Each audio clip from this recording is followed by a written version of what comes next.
Hello and welcome in, dear ones, to it's Maverick Mystic here with the Spiritual Society, and welcome to this reading, How Your Co-workers View You.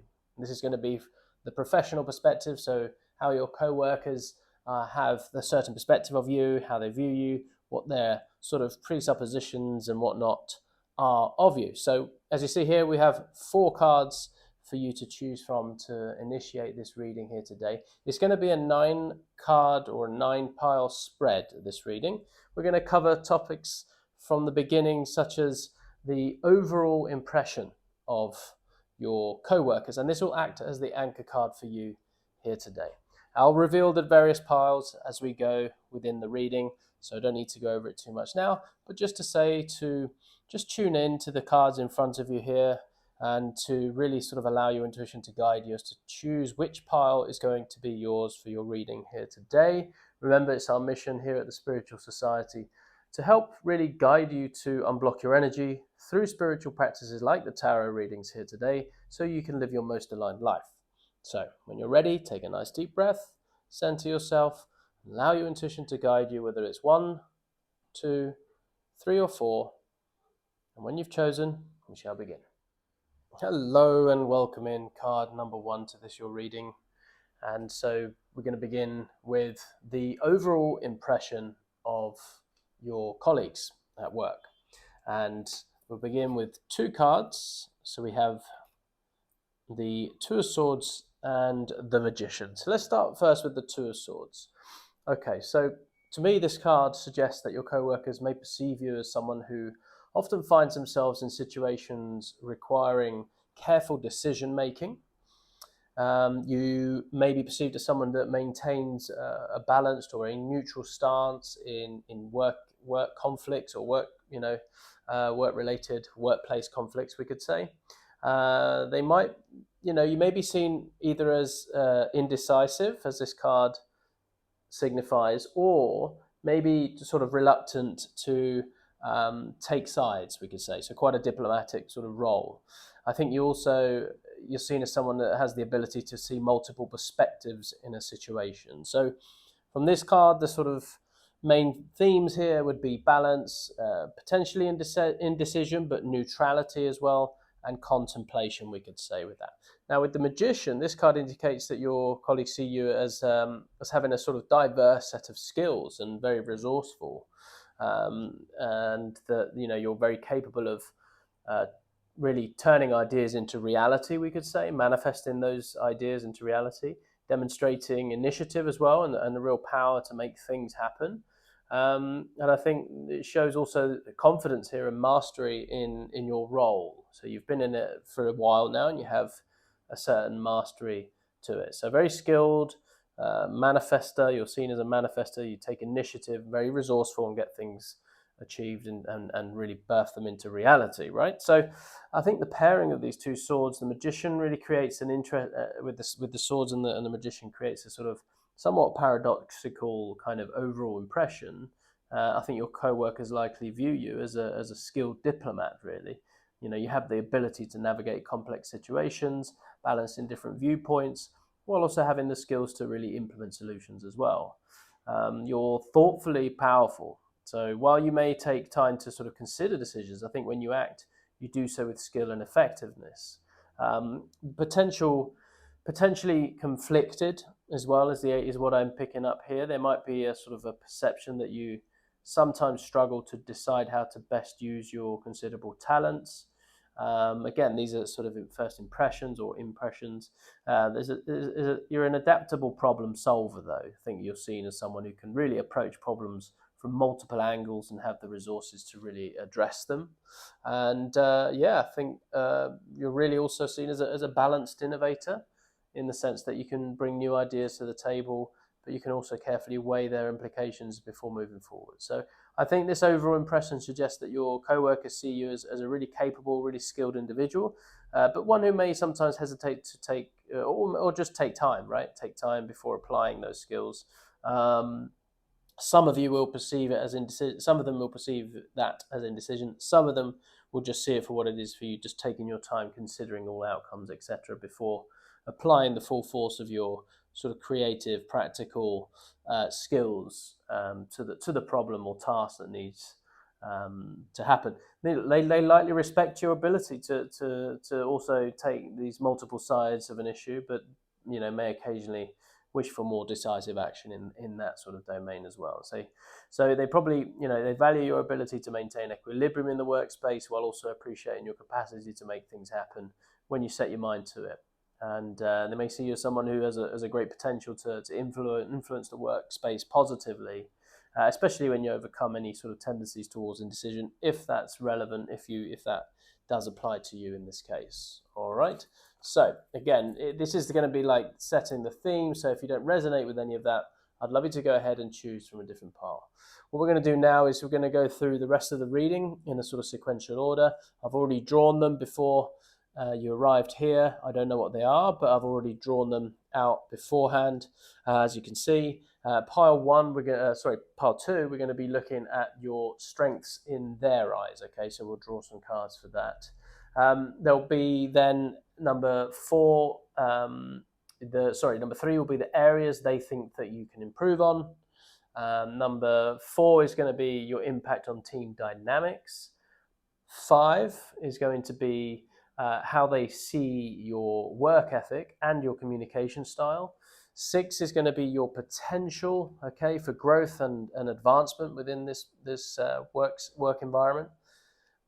Number 8 is going to be how you influence the workspace culture, and number 7 is going to be how the workplace culture influences and affects you. My mistake. And the final card before the divine feminine is going to be how you influence the workspace culture. So this is the culture, how it influences you, and this is how you influence it. And finally, the last card is going to be the divine feminine oracle, just for some general guided advice from those cards, from that deck, to see what can be drawn from that in the context of this reading overall. Okay, so let us begin. This first pile, remember, is going to be your strengths in their eyes. Okay, so strengths in their eyes. So we have here the 10 of Wands, the Star, and Justice. So let's start with Justice, shall we? So I think your co-workers see one of your key strengths as fairness. And, we hinted at that with the Two of Swords earlier. And it's fairness and impartiality. In your sort of dealings and interactions. They also see this ability to make a balanced and just decisions, real strong ethical standards of integrity, logical, rational approach to problem solving. All right, so those are the main themes that I see there as your strengths, remember. So the key words for this one: fairness, we have balance, integrity, objectivity. Okay, now let's look at the Star. So the Star is, they recognize, other strengths in you with this card of inspiring hope and optimism in the workspace, having a visionary outlook, as indicated by the star here as the North Star. So this is about a vision. So you're obviously, I think, in some kind of leadership role, therefore. And so visionary outlook, long-term perspective kind of thing. I think you bring a sense of renewal, fresh ideas, okay, into the workspace. And I think overall you're in possession of a calm and a serene presence, especially during those difficult times, all right, that sort of diplomat calmness coming through there. So hope, inspiration, a sense of renewal, fresh ideas, and serenity is what I'm getting from that, all right? Next, the 10 of Wands. So I think they acknowledge your strength also in that you, I think, take on significant responsibilities and workload. I think, demonstrating a sense of perseverance and determination in doing so. And there's a willingness to sort of go above and beyond in your duties as well, an ability to really handle the pressure and sort of multiple tasks, we could say. So, very responsible. You have a strong ethic and a real sense of endurance, hard work, and definitely commitment to your responsibilities. And I think you're perceived as going above and beyond as well, we could say. So I think in combination, these cards really paint a picture of a really dedicated and inspiring professional. I think your coworkers, they likely see your strength as, that sort of ethical leadership, we could say. You're viewed as someone who can really make those fair decisions while also inspiring others with a positive vision. Okay, so that would be the combination of justice and the star. So leadership, just leadership and a vision. And it's a balanced workload management. Despite carrying those heavy responsibilities, I think you maintain a sense of hope and optimism. There's a fair distribution of tasks as well. I think you're seen as someone who really ensures everyone's workload is just and fair. So I think it's a good quality leadership skill or quality there.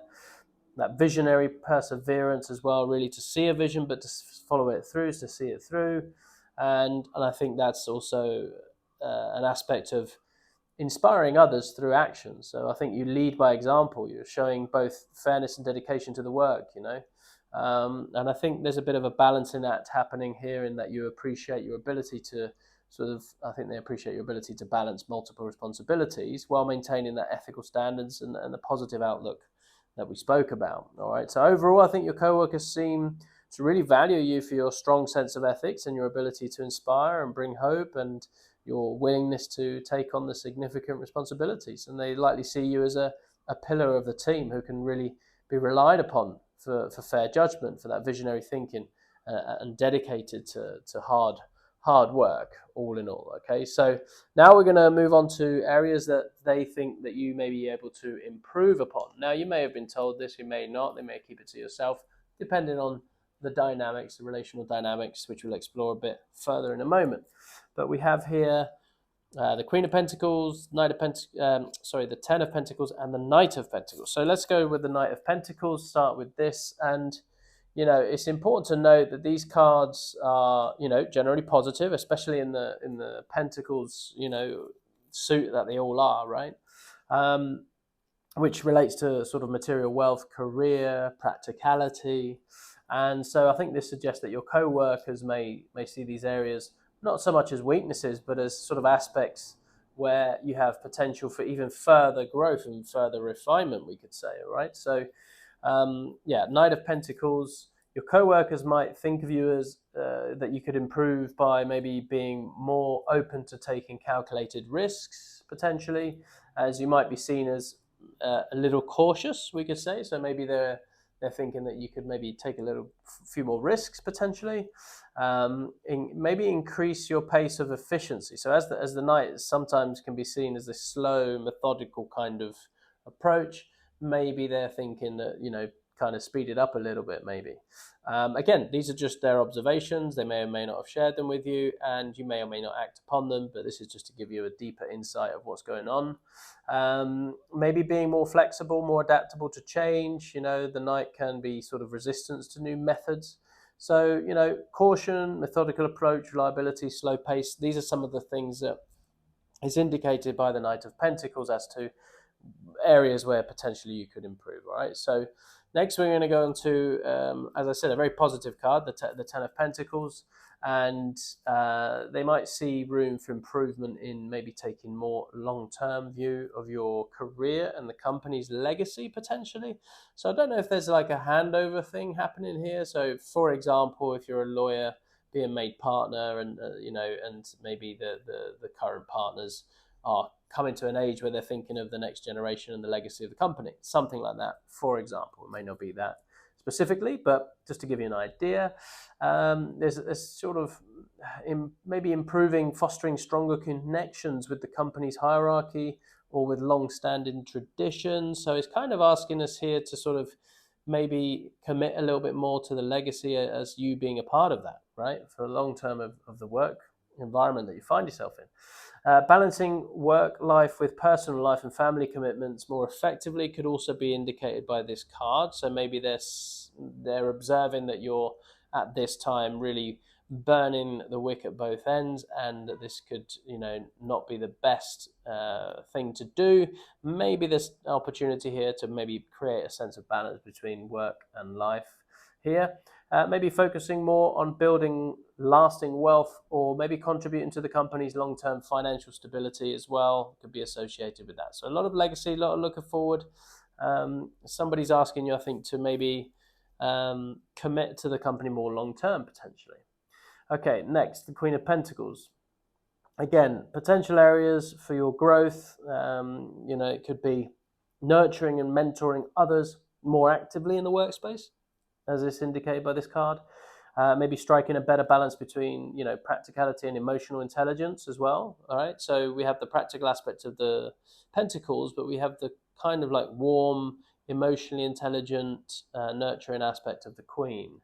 So maybe strike a bit of a balance there. Maybe taking on more of a hands-on approach to managing resources and projects. So less of an overview, more get stuck in potentially. There could be something that you're missing there, a detail. Maybe maybe cultivating a more sort of welcoming, more comfortable work environment for everybody around you, right? So nurturing, practical care, resource management, comfort. Those are the themes for that. Okay, so I think in combination, I think for me these cards, they're very very positive. As I said from the beginning, they suggest that while the co-workers see you as highly competent, very practical in practical matters, they might think that you could maybe improve by sort of balancing caution with innovation, as we saw first.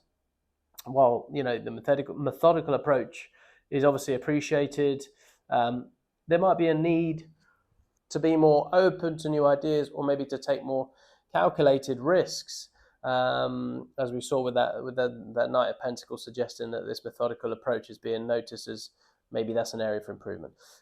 Long-term career development, focus on your long-term career trajectory and how it aligns with the company's future. Mentorship and legacy. So open yourself up potentially to the opportunity to mentor others, really contributing to also the legacy of the company. Don't forget the work-life balance as well that came through there. Pay attention to that. Bring more nurturing into the efficiency. So, efficiency can be such a cold concept and a theme often associated with the masculine energy.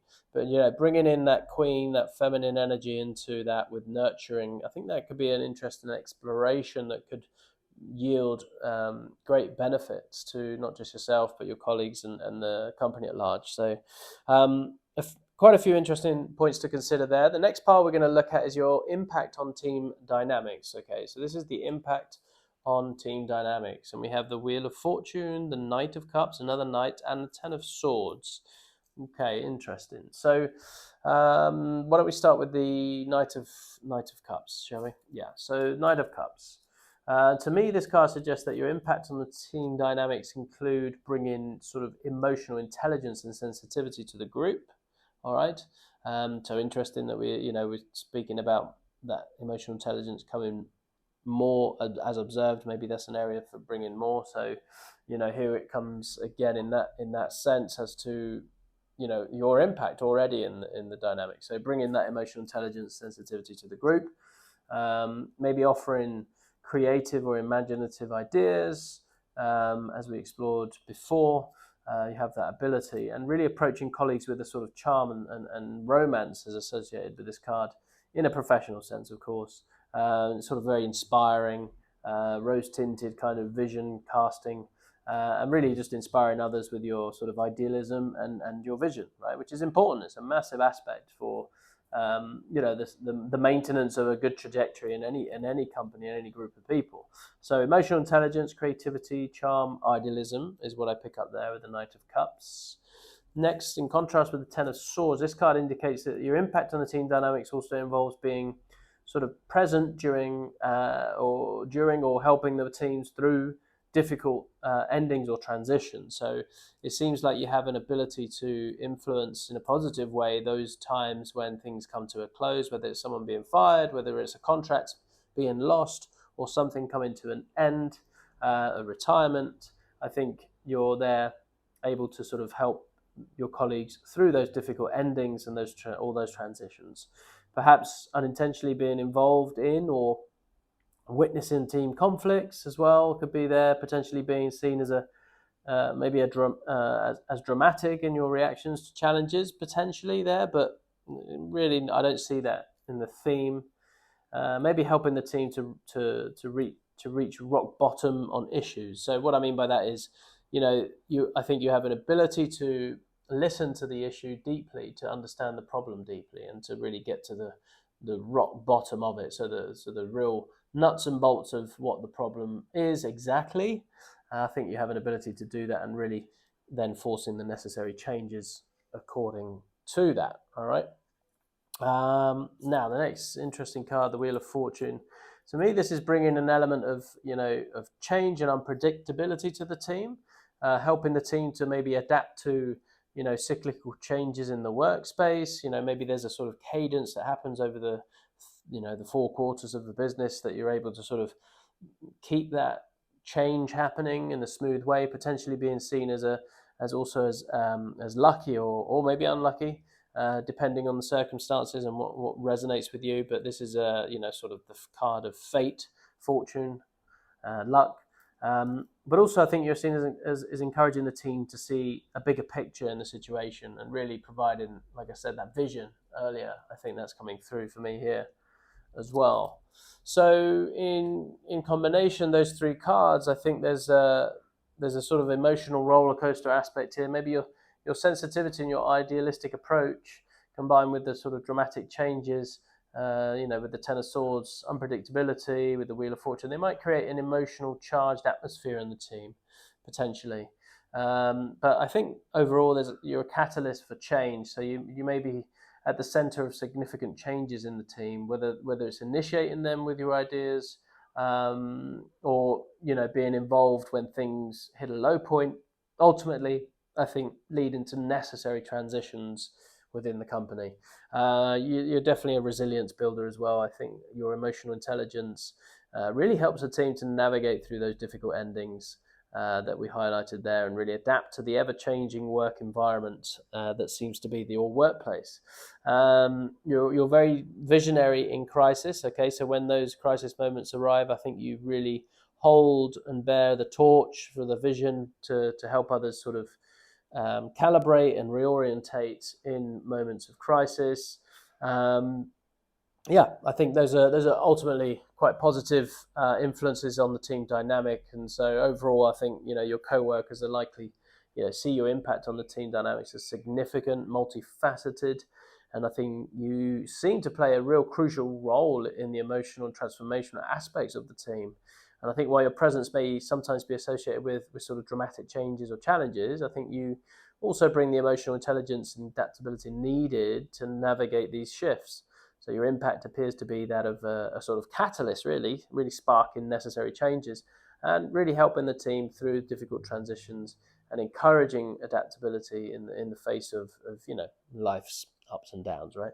So all in all, very, very positive. Okay, next we're going to be looking at how they see your work ethic and your communication style. What may some of the observations be around that? Okay, so we have the Four of Wands, the Four of Cups, and the Page of Pentacles. So if we start with, let's start with the Four of Wands. So this card to me suggests that your co-workers see your work ethic and your communication style as sort of celebratory, as positive, especially when milestones are reached, and this is a sort of celebration of those particular those milestones within the company. And I think it's focused also on creating this sort of harmonious, stable work environment. I think you're about collaboration. I think you're very team orientated, very enthusiastic about the group achievements as well, is what I'm picking up from this.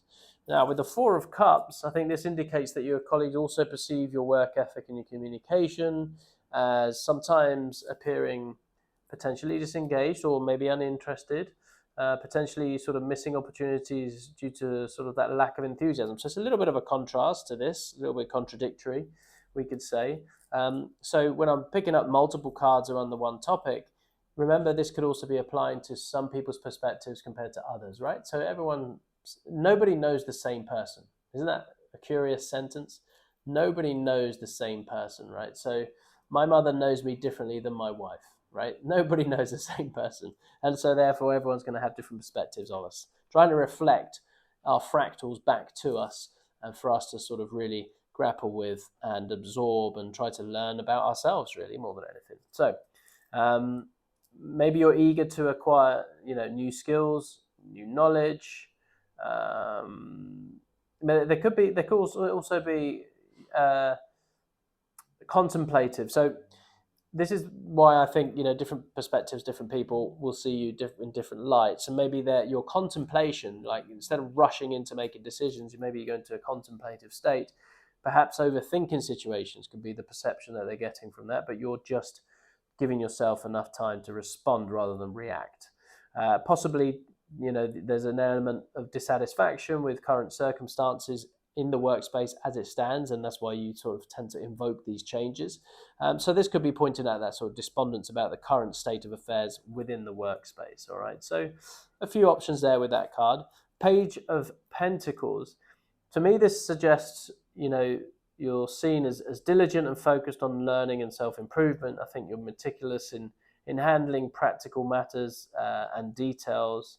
And again, eager to sort of acquire new skills and knowledge, as we saw with the Magician as well. Reliable, but sometimes inexperienced or naive as well, could be a perception happening there. Now that could come from higher above, from maybe your bosses. There's an element of naivety because the page is youthfulness. It's a youthful energy. So maybe, your successes, your current position, it may be sort of typically associated with someone older, maybe, and so you're potentially open to being judged as naive in certain circumstances. Okay, so again, these are all just perceptions, but very diligent, eager to learn, and you're reliable overall. So I think the combined perception with those three cards to me is selective enthusiasm, we could say, has come through there. So you're seen as very enthusiastic about team achievements, but you might appear a little disinterested in sort of day-to-day tasks or certain opportunities. All right, so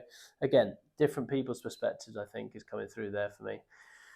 Balancing that celebration with contemplation. I think while you contribute to a positive team atmosphere overall, I think you also have a more introspective side that can come across as detached. So something to be aware, right? There's a practical learner in a social context. We could say that you're perceived as diligent really in acquiring new skills and apply this sort of learning to really enhance team collaboration, which is something I think at the heart of everything you do. You're definitely a seeker of growth potential as well, not just for yourself, but I think for the country. And I think you infuse the culture, and we're going to go into the culture a little bit more here, but I think you infuse the culture with that desire for newness, change, staying ahead of the curve, etc., etc., etc. So I think your colleagues likely appreciate your diligence, your eagerness to learn, and seeing you as a reliable, detail-orientated person. However, they might also, as I said, perceive you as still developing in your role, with some room to grow in terms of consistent engagement. I think that's the eternal learner. We're always going to have room to grow. We're always going to have things that we don't know. But you approach that, I think, with openness, a curiosity, with a youthful zest about you. And to me, it suggests this combination. While you're valued by for your contributions to the team, especially morale, as well as your practical skills, I think there might be an opportunity to show more maybe consistent engagement, or maybe apply your diligence more visibly across all areas of your work. Okay, again, perceptions. All right, let us move on now to your potential for growth and advancement. Potential for growth and advancement within the organization, and we have the Five of Wands, Three of Cups, and the King of Swords. Okay, let's start with the Five of Wands, and this card suggests that your potential for growth and advancement involves learning to navigate and overcome workplace competition. I think you're approaching a sort of level in the company where this is a thing, and I think developing skills in conflict resolution and healthy debate is going to be super important. So maybe that would be an area of learning that very specifically. Really embracing challenges as opportunities, that mindset shift is going to be key here for personal and professional growth overall. I think becoming more assertive as well in expressing your ideas and defending your position is what's insinuated to me here. So keywords here I think is competition, conflict, challenge, assertiveness, and those are all opportunities for learning, I would say. Next, we have the Three of Cups, and it's about enhancing your ability to collaborate and work in teams, really develop stronger relationships with colleagues at this time, and really celebrating the achievements. I think you're known for doing this anyway, from what I see here so far. But really celebrating the achievements and the milestones a little more openly and obviously.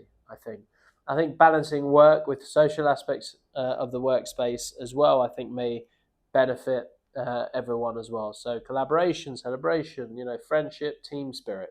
That's what's coming through there for me. Now for the Knight of Swords, this is about really, this is leadership, right? But it's about honing your ability to think and act quickly. So this is really speaking into that observed sort of delayed response that some people have noticed, that maybe they're requiring a little bit more swifter action. And so I think here what it's saying is really honing the ability to think and act quickly. So closing up that response gap just a little. It's good to contemplate. It's good to take a breath. It's good to observe different perspectives, take everyone's opinions in, consult, and then make the decision as the queen, right? As the leader. So also here, developing a more direct and assertive communication style. Yeah, so that ties in with the conflict aspect and really asserting your vision in this competitive landscape that's developing for you. But also pursuing goals with the sort of increased determination and speed. Speed is what's coming here. The sword is representative of truth, but also like swiftness of the mind as well, right? So taking on those leadership roles that require swift decision making could be what's being indicated and asked here. So the combination here is really about balanced competitiveness. So your path forward involves, learning to balance healthy competition with collaboration, and sort of creating a dynamic, positive work environment, basically, in that dynamic. We could also say sort of strategic networking as well. Maybe advancing your career may require you to navigate conflicts while also building strong, supportive relationships within that ecosystem, okay?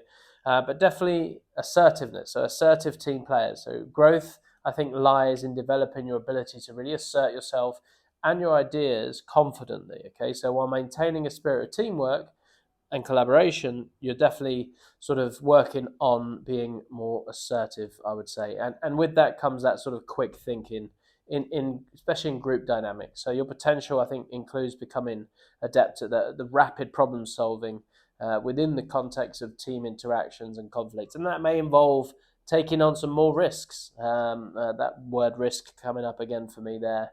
As an opportunity for growth there for you. Okay, so if there's a situation where if there's an increased risk and you're delaying your response because of the increased risk, what I'm saying there is there's an opportunity for you to acknowledge those increased risks and work with them like a dojo in delivering faster problem solving or responses to those increased risks. And over time, you're going to begin to train your nervous system, begin to train your patterns of habit and behavior around how quickly you can respond to high risk situations. Okay, because on the other side of a well-tempered decision to take a risk could be a high reward, which could be highly valuable, profitable for any sort of work environment like that. All right. Celebratory leadership as well, celebrating the victories of others more openly as well, not forgetting that. And becoming that conflict resolution expert within the team, really, I would say. All right. So overall, interesting, quite detailed aspects for your growth, for you to sort of, and your advancement within within the professional context. All right, next we're going to look at this one here, the work culture and how that influences and affects you. Okay, so the current culture of the company and how that is influencing and affecting you at this time. Okay, so we have Knight of Wands, Nine of Wands, Knight of Wands, Nine of Wands, and Eight of Pentacles. Let's start with the Knight of Wands, another knight. So I think this card suggests that the workplace culture encourages you to be adventurous and to take the initiative. I think it inspires enthusiasm and passion in your work. I think it also promotes that quick action and decisiveness that I've been speaking about. And obviously, if that's the culture of the business, is sort of quick decision making, and you are more deliberate in your thinking before making or giving a response or an answer, then that's where we can see that tension emerging. It makes sense to me now. Okay, so what else? May sometimes lead you to sort of act impulsively or rashly. And, if that's happened in the past and you haven't got the results that you wanted, maybe that's why you're a little bit cautious. But I think, that's the nature of the culture. And again, that's the possible tension that you may be experiencing. All right. Next, with the Nine of Wands, this, I think, makes you feel the need to be constantly on guard or defensive potentially, and this sort of ties into that conflict card that we see with the Five of Wands, and I think it encourages also perseverance, resilience in the face of those challenges as well, and it may create a sense of wariness or caution in your approach. Okay, I think it definitely pushes you to draw on your past experiences to overcome obstacles as well. So there's resilience, there's caution, there's perseverance, there's a defensiveness going on there as well. Again, these are all effects of the culture on you, remember. This card to me suggests that the workplace culture emphasizes the importance of skill development and craftsmanship, and that's why you seem to be this sort of eager to learn, and I think that goes well with the culture. It encourages sort of diligence, attention to detail in your work. So that detail orientation with the fast-moving pace, that's quite a tension-producing combination there that you may be experiencing. I think it promotes strong work ethic as well and dedication to your craft, and it may lead you to focus intensely on your task, sometimes to the exclusion of other aspects. Okay, so maybe there's a real need for you to become myopic and focused on detailed stuff sometimes in your work. So, all in all, in combination, the culture encourages you, I think, to approach your work with enthusiasm while also pushing you to continuously refine your skills and pay attention to details.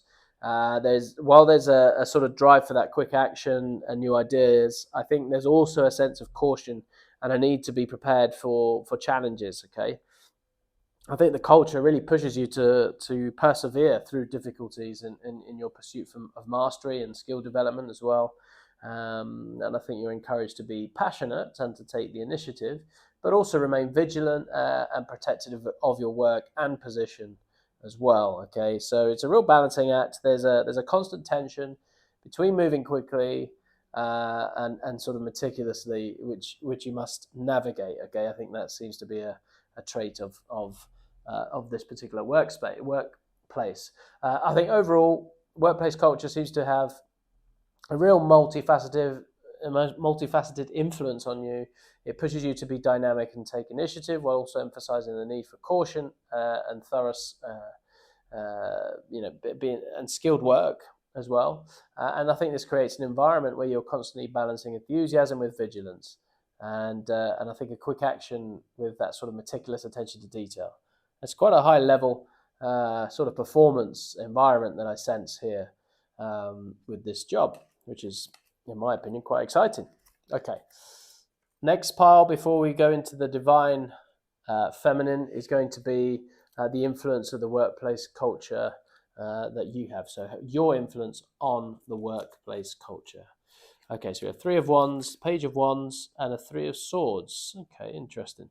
So, all right, so let's start with the Three of Wands here. Okay, so it's quite a positive card, the Three of Wands.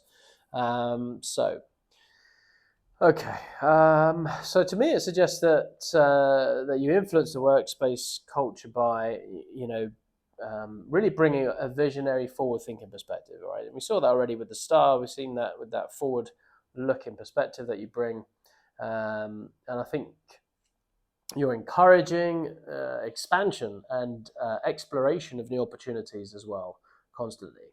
Maybe promoting long-term planning, strategic thinking. Sometimes that'll pull you out of the fine details because you have that ability to forecast and see ahead. So, um, so that long-term planning, like long-term thinking, is what's going to come into that. Inspiring others as well to look beyond immediate circumstances. That's a good way of managing conflict. When a team is maybe stuck on a particular detail and they're going at each other in a conflicting kind of way, your ability to pull back, given the 35,000-foot view, really can be de-escalating and resolving those conflict and those tension moments there, as one of your skills and how you influence the culture. Next, we're going to go to let's go to the Three of Swords. Actually, let's go Three of Swords. This card indicates that you influence the workspace culture. It includes sort of bringing a level of emotional honesty to the space, even when it's painful. Emotional honesty usually is painful initially, but I think that's the right path. Sort of short-term pain, long-term gain. And I think potentially, stirring up or addressing conflicts that others avoid is something that you're able to do, encouraging the processing of difficult emotions or situations, providing that leadership role, providing those safe sort of environments within which to express these emotions and move through them. And I think therefore promoting healing through acknowledgement of problems. I mean, that in itself is such a refreshing, novel thing that we often don't experience, especially in highly complex competitive environments. Having the ability to go right to the problem and not necessarily hold anyone over the coals about the problem, but just focusing efforts on the problem. Why did it happen? Why has it occurred?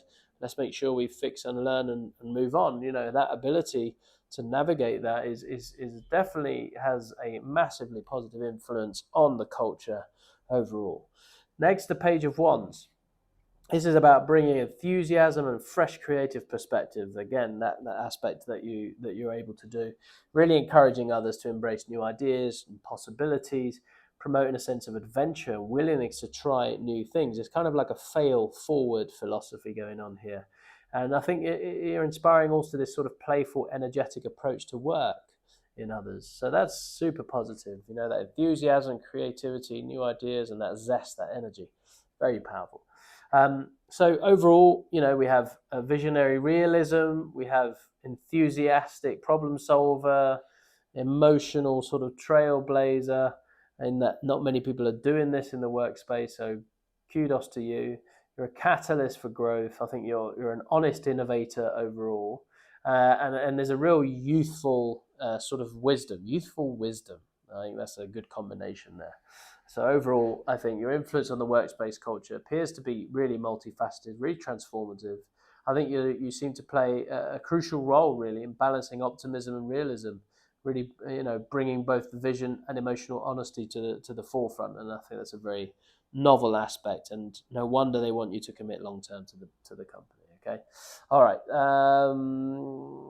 I think just before we move on from this, I think the combination suggests that you're a real catalyst for that positive change in the workplace, and I think you can create a culture where honesty is valued and difficulties are addressed, head on, and there's always an emphasis on looking forward and exploring new horizons.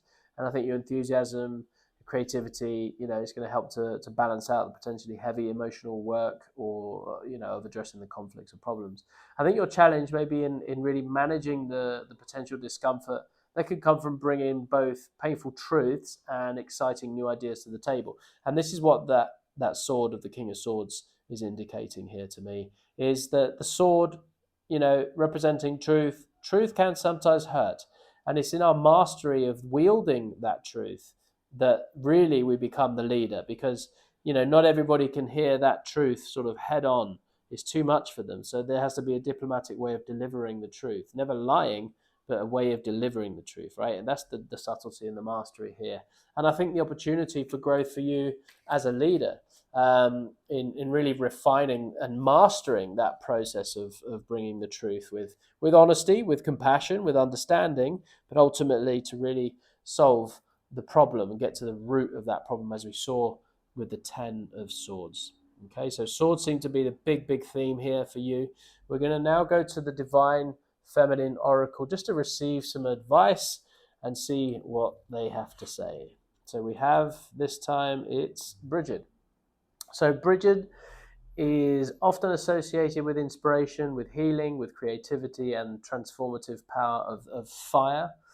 And in Celtic mythology, where I come from in Britain, the original Britons were Celts. So this is very much my ancestry here coming through. She is a goddess of poetry, of smithcraft, that element of craft coming through there, and healing. And so her presence in this reading here, I think, offers a powerful guidance for your professional life. And so really she's saying, embrace your inner fire. And this is where that assertiveness element comes into this, I think.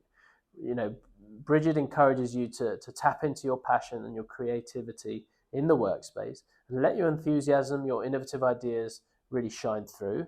Okay, there's a healing presence about you as well, so you have the potential to be a healing force in your work environment. I know that may sound a little strange and maybe counterintuitive, or not really the kind of things that are discussed in the workspace, but the healing actually doesn't have to occur directly. So it's more about holding an energetic space within which people can be honest, within which people can touch their authenticity, bring that forward, and it not be shamed or judged.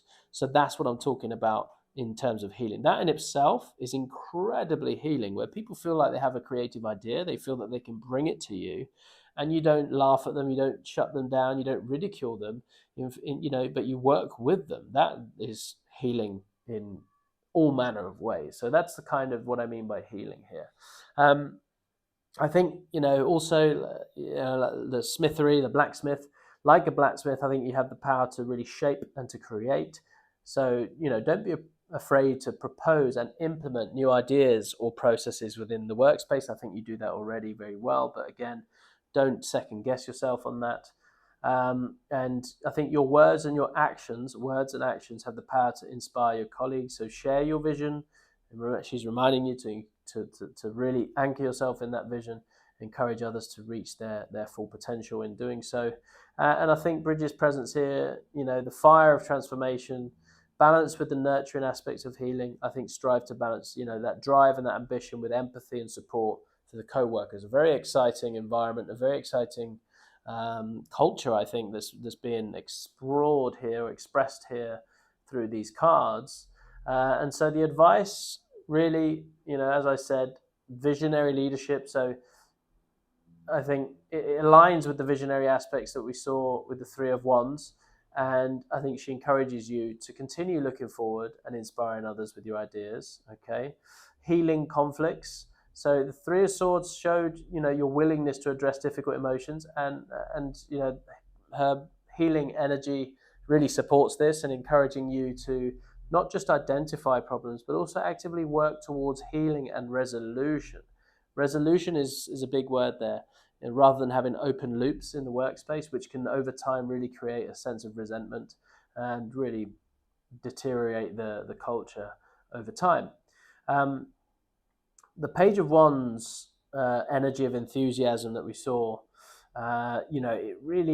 it's about new ideas, and it's strongly supported here by this card. So I think she encourages you to continue to bring fresh, creative approaches to your work. All right, okay. So I think that's pretty much it. I think overall, Bridget's presence here in the reading suggests that you have a unique opportunity to be a transformative force in your workplace, it sounds like. So embrace your role as both the creative innovator and the healing presence that you are. Don't shy away from addressing difficulties, but approach them with compassion and a vision for positive change. So go into those conflicts knowing the sort of direction where you want it to go, and inspire others to sort of follow in that vision. I think your co-workers likely see you and see your potential to inspire and to lead, and even if it's not always in the traditional sense. Okay, so Bridget encourages you to step fully into this role, really balancing your drive and your ambition with empathy and support for others. Okay, it's a real collective endeavor, and by doing so, I think you can help to really forge a workplace culture that is both productive and nurturing and innovative and harmonious. Okay, so remember, like Bridget's sacred flame, your influence has the power to really illuminate, to inspire, to transform your workplace. So tend to this flame, okay, this inner flame, and let it guide you in your professional journey. And so this concludes your reading on how your co-workers view you. I hope these insights have been valuable and perspective on your workplace dynamics and your role within them. And if this has resonated, please go ahead and drop a flame. Let's go for a flame in the comments. Leave the comments as well. Leave me comments in there. I do read them. It's very useful for us to sort of stay engaged and receive this sort of feedback. I hope this has served you. Thank you for trusting me, Maverick Mystic, with your reading here today. I really look forward to doing it again soon. Until then, take care. Welcome in card number 2 to this, your reading, how your co-workers view you. We're going to just go over briefly each of the piles and what they are going to be, what context they're going to be speaking into. The overall impression is what we'll start with. Okay, the overall impression that your colleagues have. Next, we're going to look at your strength in their eyes. Next, we'll look at how they think you can improve, within the workspace and what maybe you may not be seeing, some blind spots, etc. Next, we're going to look at the impact on team dynamics that you have. Next, we're going to see how they see your work ethic and also your communication style. Next, we're going to look at your potential for growth and advancement within that organization, followed by the impact of the influence of the culture and the effect that it has on you, and then followed by how you impact the culture in turn. Okay, the final card is going to be the Divine Feminine Oracle. We're going to consult that to get some advice in this reading at the end. Okay, so without further ado, let us go straight into this, and we have the 4 of Wands and the 9 of Swords. So if we start with the 9 of Wands, to me this suggests that your co-workers generally perceive you as someone who contributes to a positive, celebratory work environment. They see that you value teamwork and collaboration. I think they see also that you sort of help to create a sense of stability and harmony in the workplace.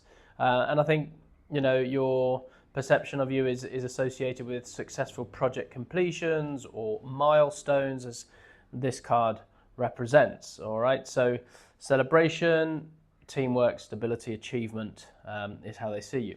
We also, in this card, in contrast, the 9 of Swords, maybe they see someone who may struggle with anxiety or worry, particularly about work-related issues. It could be prone to sort of maybe thinking that you're overthinking or maybe ruminating on problems. That you might experience stress or sleepless nights due to the work concerns. Potentially you bring a sense of tension or maybe concern to the workplace as well. And so, this card obviously indicative of worry and stress and overthinking. Maybe they're just observing that you care about your work, and this can give a sort of level of stress and anxiety. So we have in combination here the pairing with these 2 cards. I think it creates a really intriguing and somewhat contradictory overall impression. So we have a celebratory warrior, we could say. It's one way of describing it. I think you contribute to team successes and celebrations, but also you carry noticeable burdens of stress or anxiety.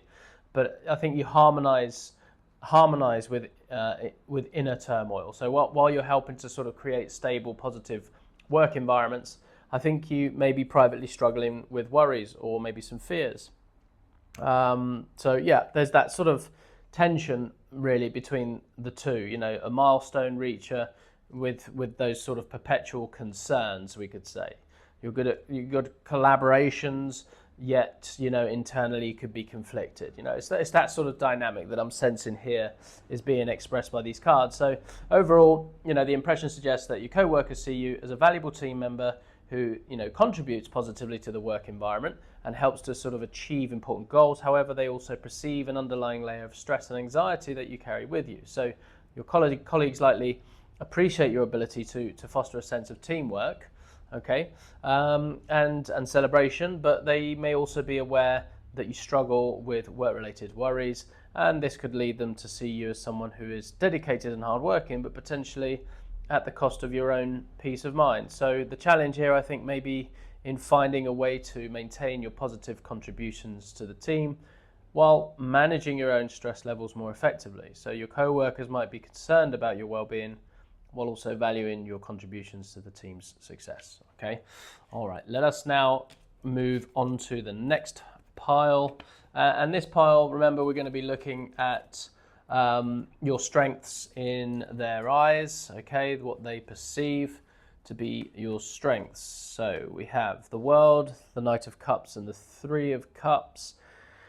Okay, so let's start with the World. So I think your co-workers see one of your key strengths as having a comprehensive understanding of your work. So, you have a sense of the bigger picture as well, and are able to sort of pull things together. I think, there's also associated with this is success. So successfully completing major projects or cycles, bringing a sense of wholeness and completion to tasks, having a well-rounded skill set or a global perspective. So there's wisdom in that. So there's a sense of mastery and accomplishment associated with your role. They recognize also another one of your strengths, if we look at the Knight of Cups, is, bringing emotional intelligence and sensitivity to the workplace, approaching situations with a sense of charm, diplomacy, and handling those, potential conflicts at work, offering creative and imaginative ideas as well, and being in touch with your sort of intuition and your feelings and your emotional landscape, I think, is something that they acknowledge as a strength. The Three of Cups is, we saw that as demonstrated with the Four of Wands also. It's about fostering a collaborative and celebratory sort of team spirit, building and maintaining positive relationships with colleagues, and bringing joy and lightness to the work environment.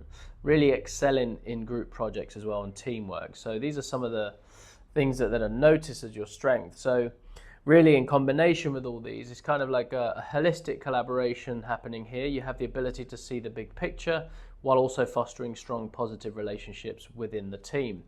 There's an emotional element to this, emotional mastery as well. Your comprehensive understanding of,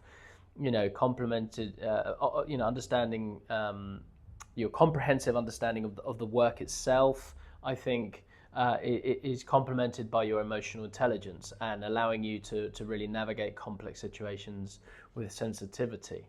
You bring projects to successful completion while infusing them with creativity and imagination as well.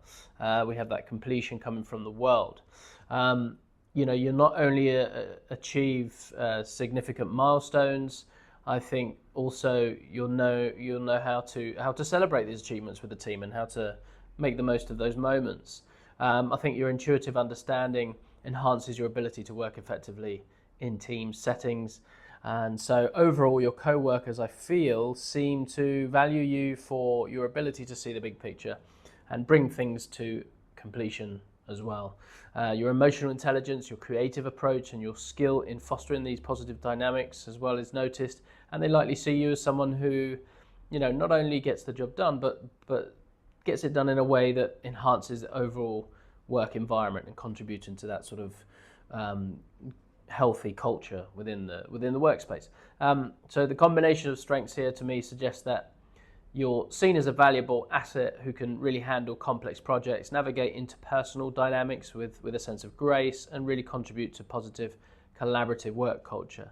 Your colleagues probably appreciate your ability to really balance tasks, task completion with relationship building. There's that real mastery there, as we've said. And I think you have a knack for really bringing both depth and joy to the workspace. And I think that's really acknowledged by your colleagues. All right, let us see where your areas of growth may be. in their eyes. Okay, so areas that you can improve upon. And so we have the Three of Swords, the Empress, and the Seven of Pentacles. Right, so let's start with the Seven of Pentacles here.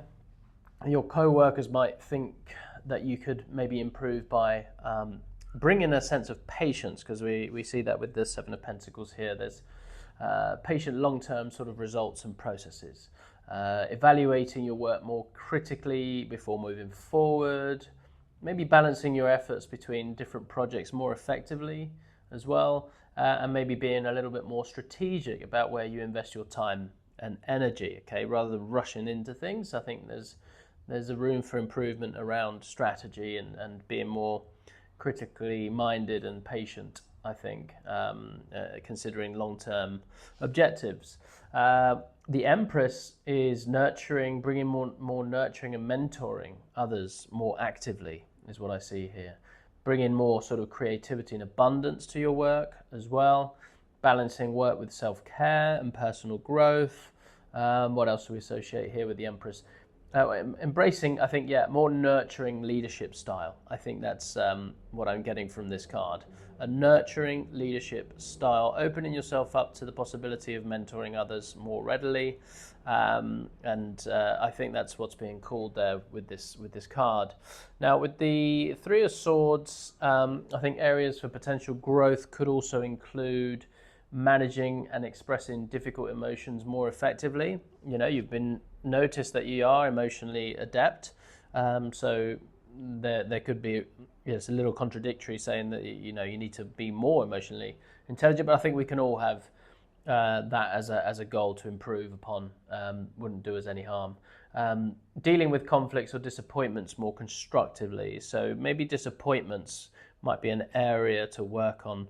You know, how does that affect you? What do you make it mean when you're disappointed or you don't achieve the result that you wanted? What do you make it mean about yourself, and etc.? Maybe there's work there. Being more resilient in the face of setbacks or criticisms as well, and just maintaining, professional boundaries as well to avoid taking things personally. Okay, so feedback, when we receive feedback, I think is a critical moment for us to sort of really develop as a human being, whether we choose to take that feedback personally as a critique of our being, or more about what it is that we're doing, right? So if we're critiquing the doing rather than the essence of the person, then that's much more favorable and received in a different light, really. So the combination here, we have patience in nurturing. So really combining the patience of the Seven of Pentacles with the nurturing quality of the Empress, I think you can improve in fostering these long-term growth projects and people. Use the creativity of the Empress as well to find new ways to evaluate and improve your work, rather than getting sort of stuck in emotional responses. Develop the ability to face setbacks with nurturing self-care of the Empress, and seeing them as opportunities for growth and learning, really. And also learn to balance your nurturing instincts with strategic thinking. I think that's a real sort of mastery of a balancing act that could occur there. Thinking about where to sort of invest your energy, avoiding emotional drains as well. Those emotional boundaries also coming into it as well. Professional abundance. I mentioned abundance earlier because the Empress is a card of abundance. Abundance is a particular energy signature. It's on the other opposite spectrum of scarcity.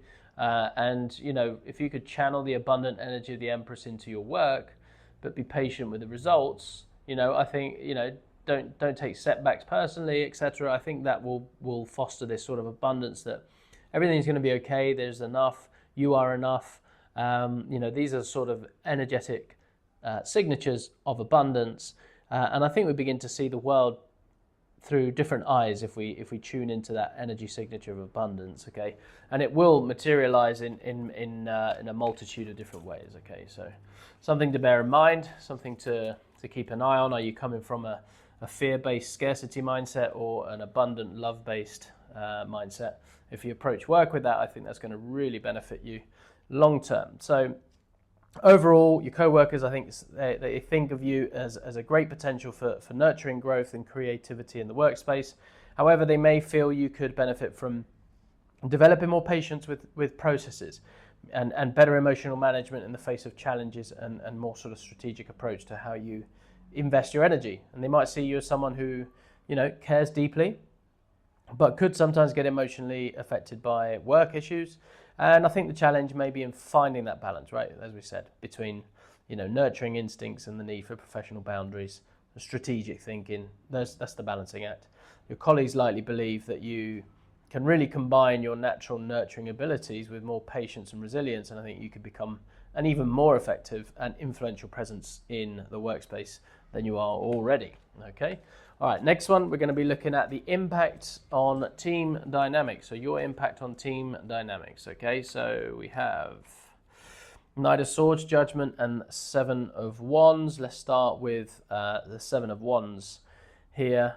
And so, this card suggests that your impact on the team dynamics, it revolves around bringing a defensive or maybe a protective energy to the team. Maybe you stand up for the team, and when senior management sort of come down and start to critique your team, you kind of put yourself in between them and your team, and that's acknowledged.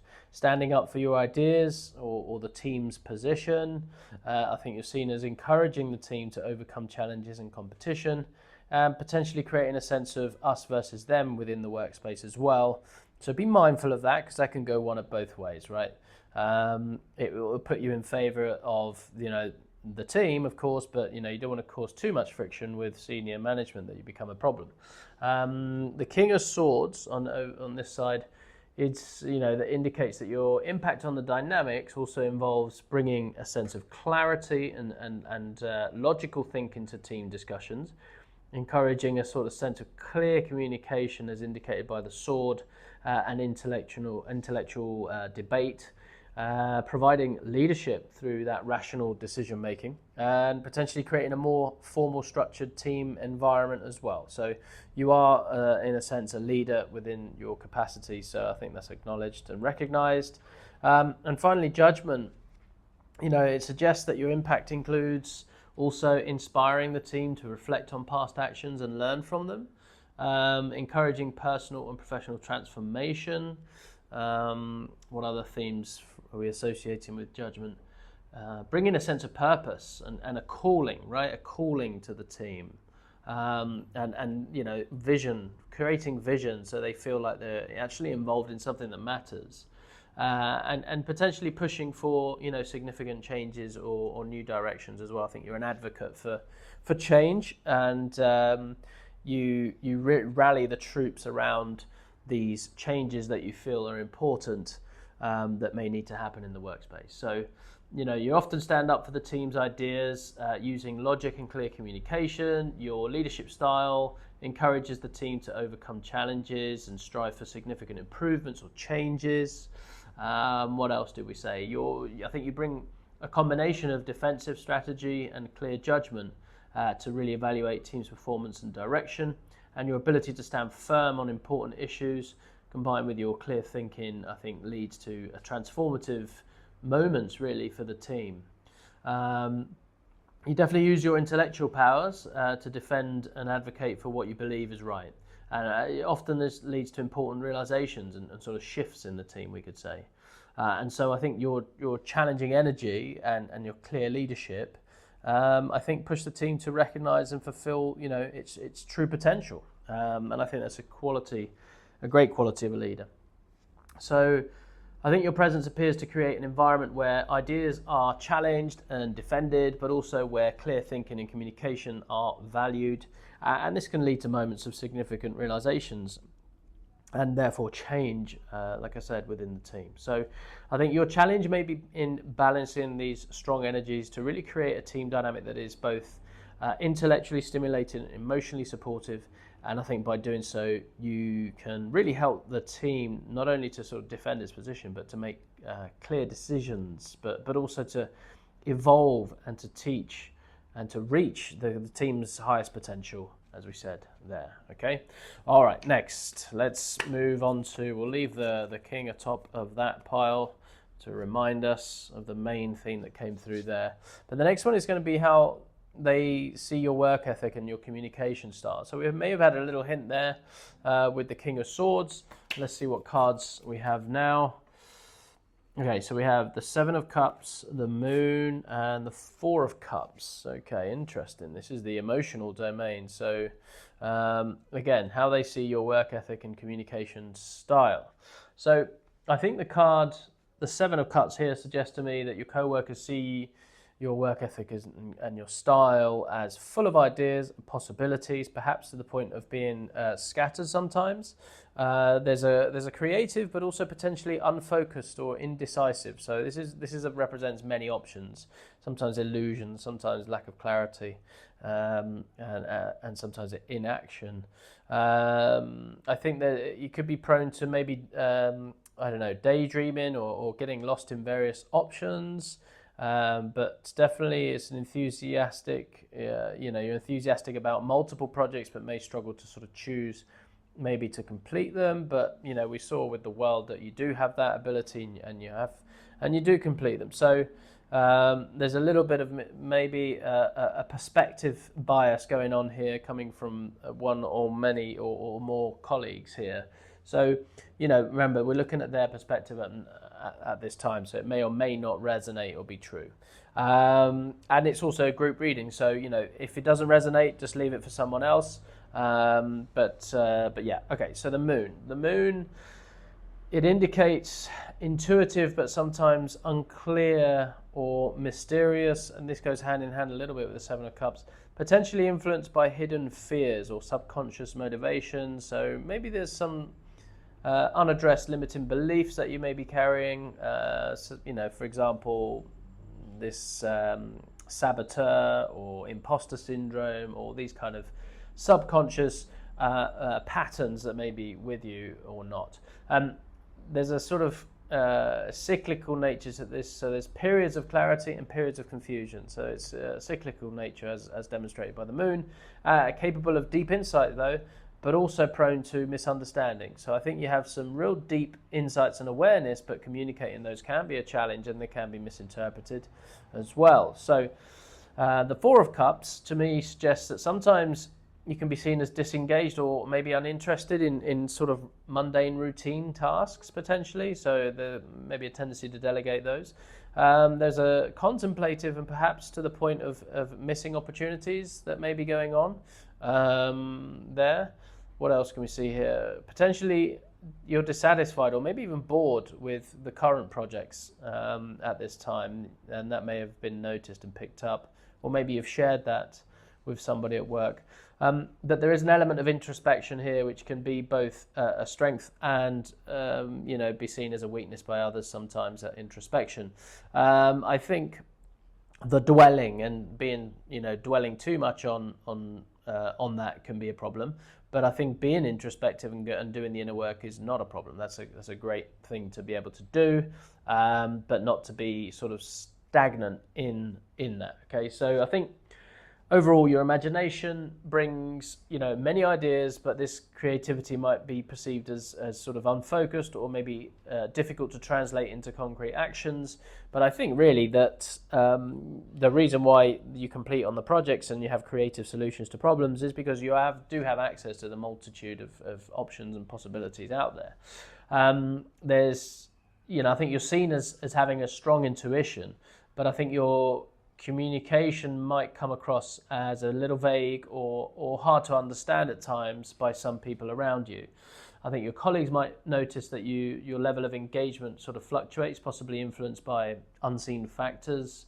I think you're perceived as someone who thinks deeply about possibilities, but may struggle to really consistently act or communicate these thoughts. So there's a real sort of noticed sort of second life of the unconscious or the introspective aspect of you that is picked up that others may or may not understand, but I think it's one of your strengths as well. I think your ability to sort of go inward and really tap into possibility is a skill, is a skill, and it may be very misunderstood by those that don't have it.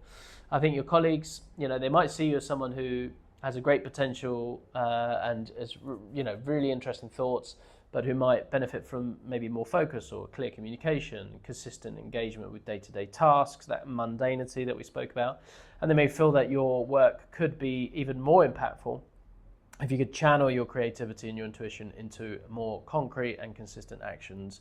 And that's a very masculine thing to do, to want to sort of conquer the darkness, the chaos, the possibility realm, and solidify it into actionable steps. That's pure masculine energy coming in there. And, we both have masculine and feminine energies within us that reside us. Some are more prominent. One is more typically prominent than the other. Some are more balanced, etc.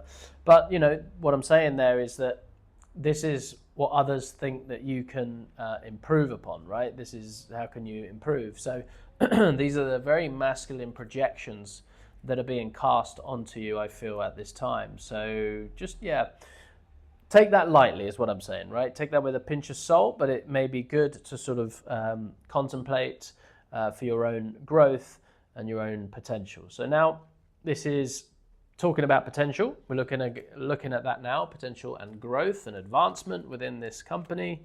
We have the Page of Pentacles, the King of Pentacles, and the King of Wands. So much king energy going on over here, as we see, which is a great thing. That leadership quality, masculine leadership quality within the workspace. Okay, so we have let's start with the King of Wands in terms of this potential for your advancement, okay? And I think, I think involves, let's see, developing strong leadership skills, particularly in inspiring and motivating others. All right, there's a lot of passion associated with the King of Wands. And I think cultivating a sort of visionary approach to your work and your projects, enhancing your ability to take initiative, lead with passion, and becoming more confident in your creative ideas and their implementation, we could say, all right?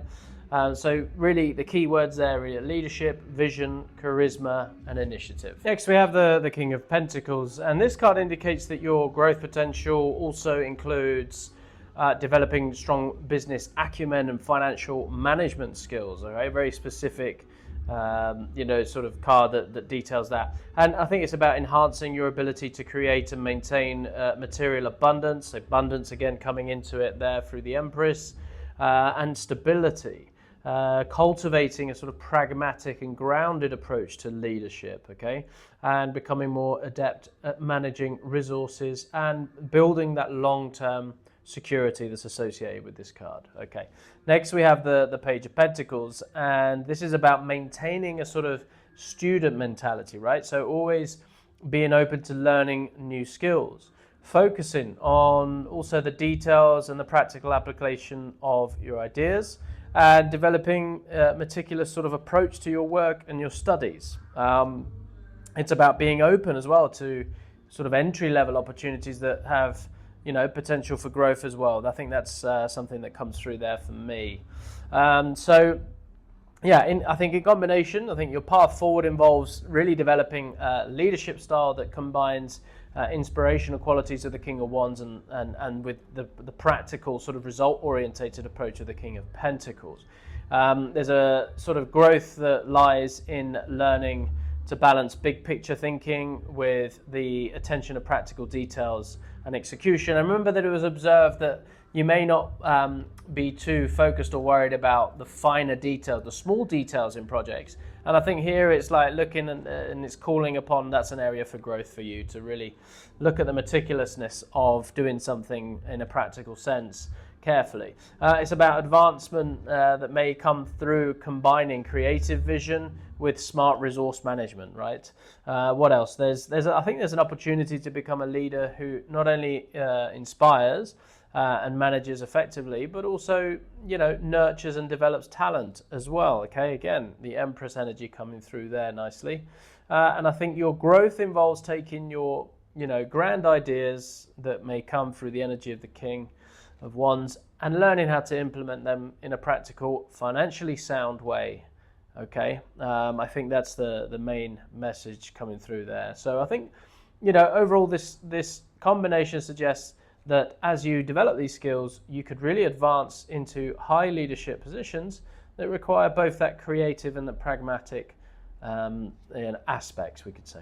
I think your potential for growth and for growing into a visionary yet grounded leader, I think is going to be very significant. And I think especially if you can maintain the humility and the eagerness to learn presented by the Page of Pentacles. All right, okay. Let's leave the King atop there. And what we're going to look at next is how the work culture, okay, influences and affects you. All right, so we're going to be looking at that now. And we have Temperance, the Six of Pentacles, and the Hanged Man. All right, so what I would say with Temperance, I think it suggests that the workplace culture encourages a sense of balance and moderation in your approach to work. Maybe it promotes the sort of blending of different ideas and methods. I think it definitely values patience and that long-term perspective that we saw earlier with the Seven of Pentacles.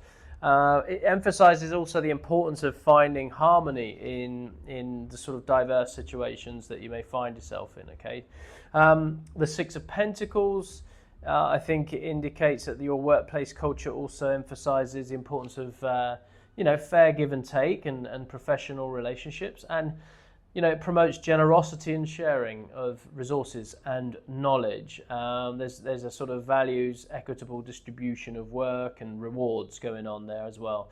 And it encourages, I think, a mindset of abundance and mutual support. So I think if there is a culture of abundance, then that's it within a workspace. That's a great thing, and anyone who's not will be it'll be noticeable, we could say. All right, the next one is the Hangman, and the Hangman encourages, I think, what it's saying here, that the culture encourages looking at situations from new perspectives. Okay, it values sacrifice also and letting go of old patterns for the greater good, right? And so that take that as you will, really, because that could mean many things. So maybe it's asking you to sacrifice weekends sometimes every now and then, right? I'm not sure the type of sacrifice, but this card coming up really does denote that the culture, whether that's an explicit thing or not, expects a sort of sacrificial element to those that are involved in the company. Okay, and it also promotes periods of sort of reflection, suspended action when necessary. And I think it emphasizes the importance of really gaining wisdom through surrender, through release, is the sort of major archetypal patterns that I get from this card. Okay, so I think overall the culture pushes you to find balance, giving and receiving support and resources. There's an emphasis on taking your time to see things from different angles. There's a sort of blending and a harmony that has to happen within the culture as well, within the company. And I think the culture values the ability to make personal sacrifices as well, as I said, and for the sake of fairness maybe, or the greater good. So if there's this sort of amorphous, emergent greater good that comes out of this work, which is wonderful to be a part of course, I think with it comes this sort of need for sacrifice for it to be maintained and sustained. So overall, the workplace culture seems to have a profound and somewhat sort of idealistic influence on you. I think it pushes you towards finding balance and fairness and new perspectives in your life.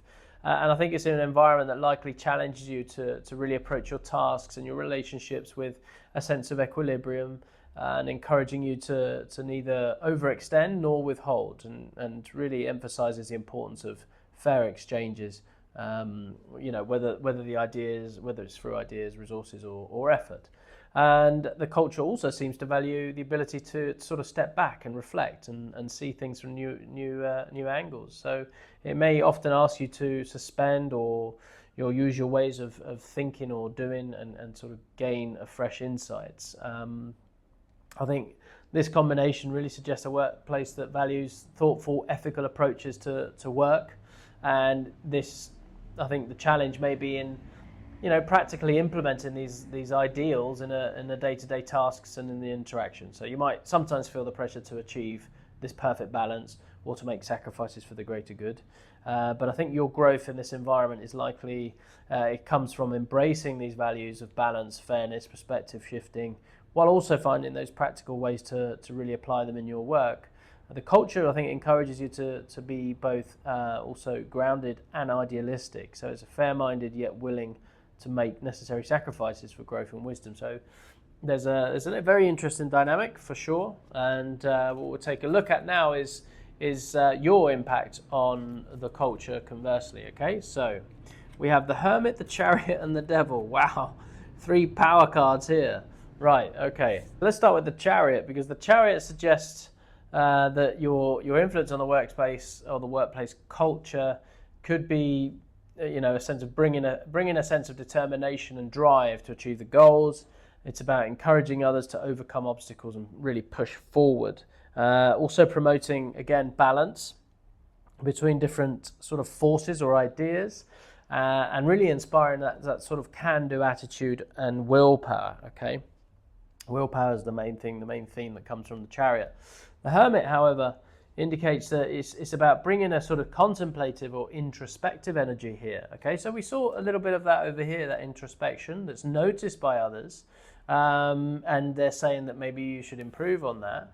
But this, and so we're seeing that influence come through again here, articulated. This is influencing the culture, right? So it's about encouraging others to seek deeper understanding and wisdom.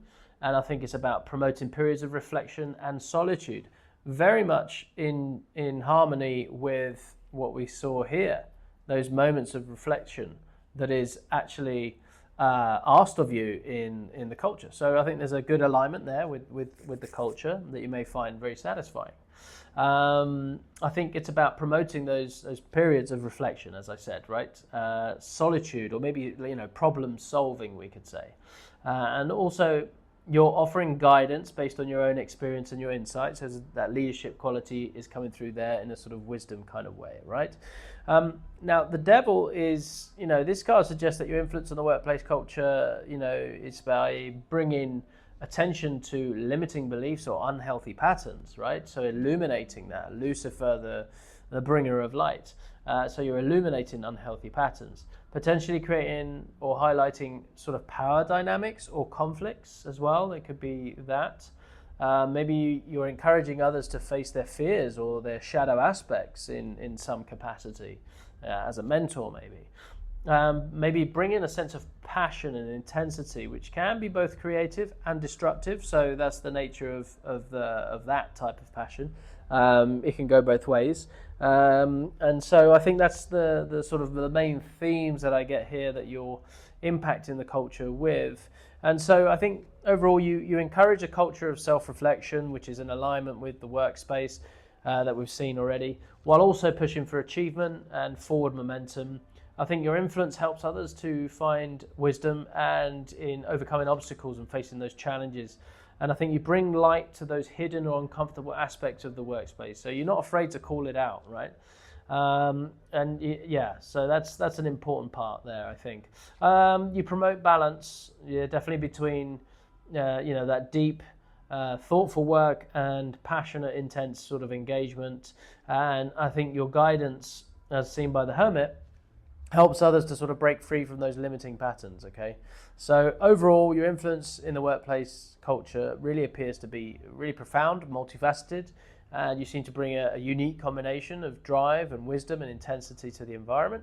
And I think this combination suggests that, you play a crucial role in creating a workplace culture that really is both ambitious and reflective, intense and wise, and your influence is likely it pushes the organization to face its challenges head on, and I think grow through this introspection and pursue success with awareness and also intention. You call it out when someone's out of alignment and with the company values or your own values, and I think that's a very powerful aspect of you. Okay, we'll move on now to the Divine Feminine Oracle to see what we have here as a way of advice, okay? And, we've seen a lot of leadership qualities come through here.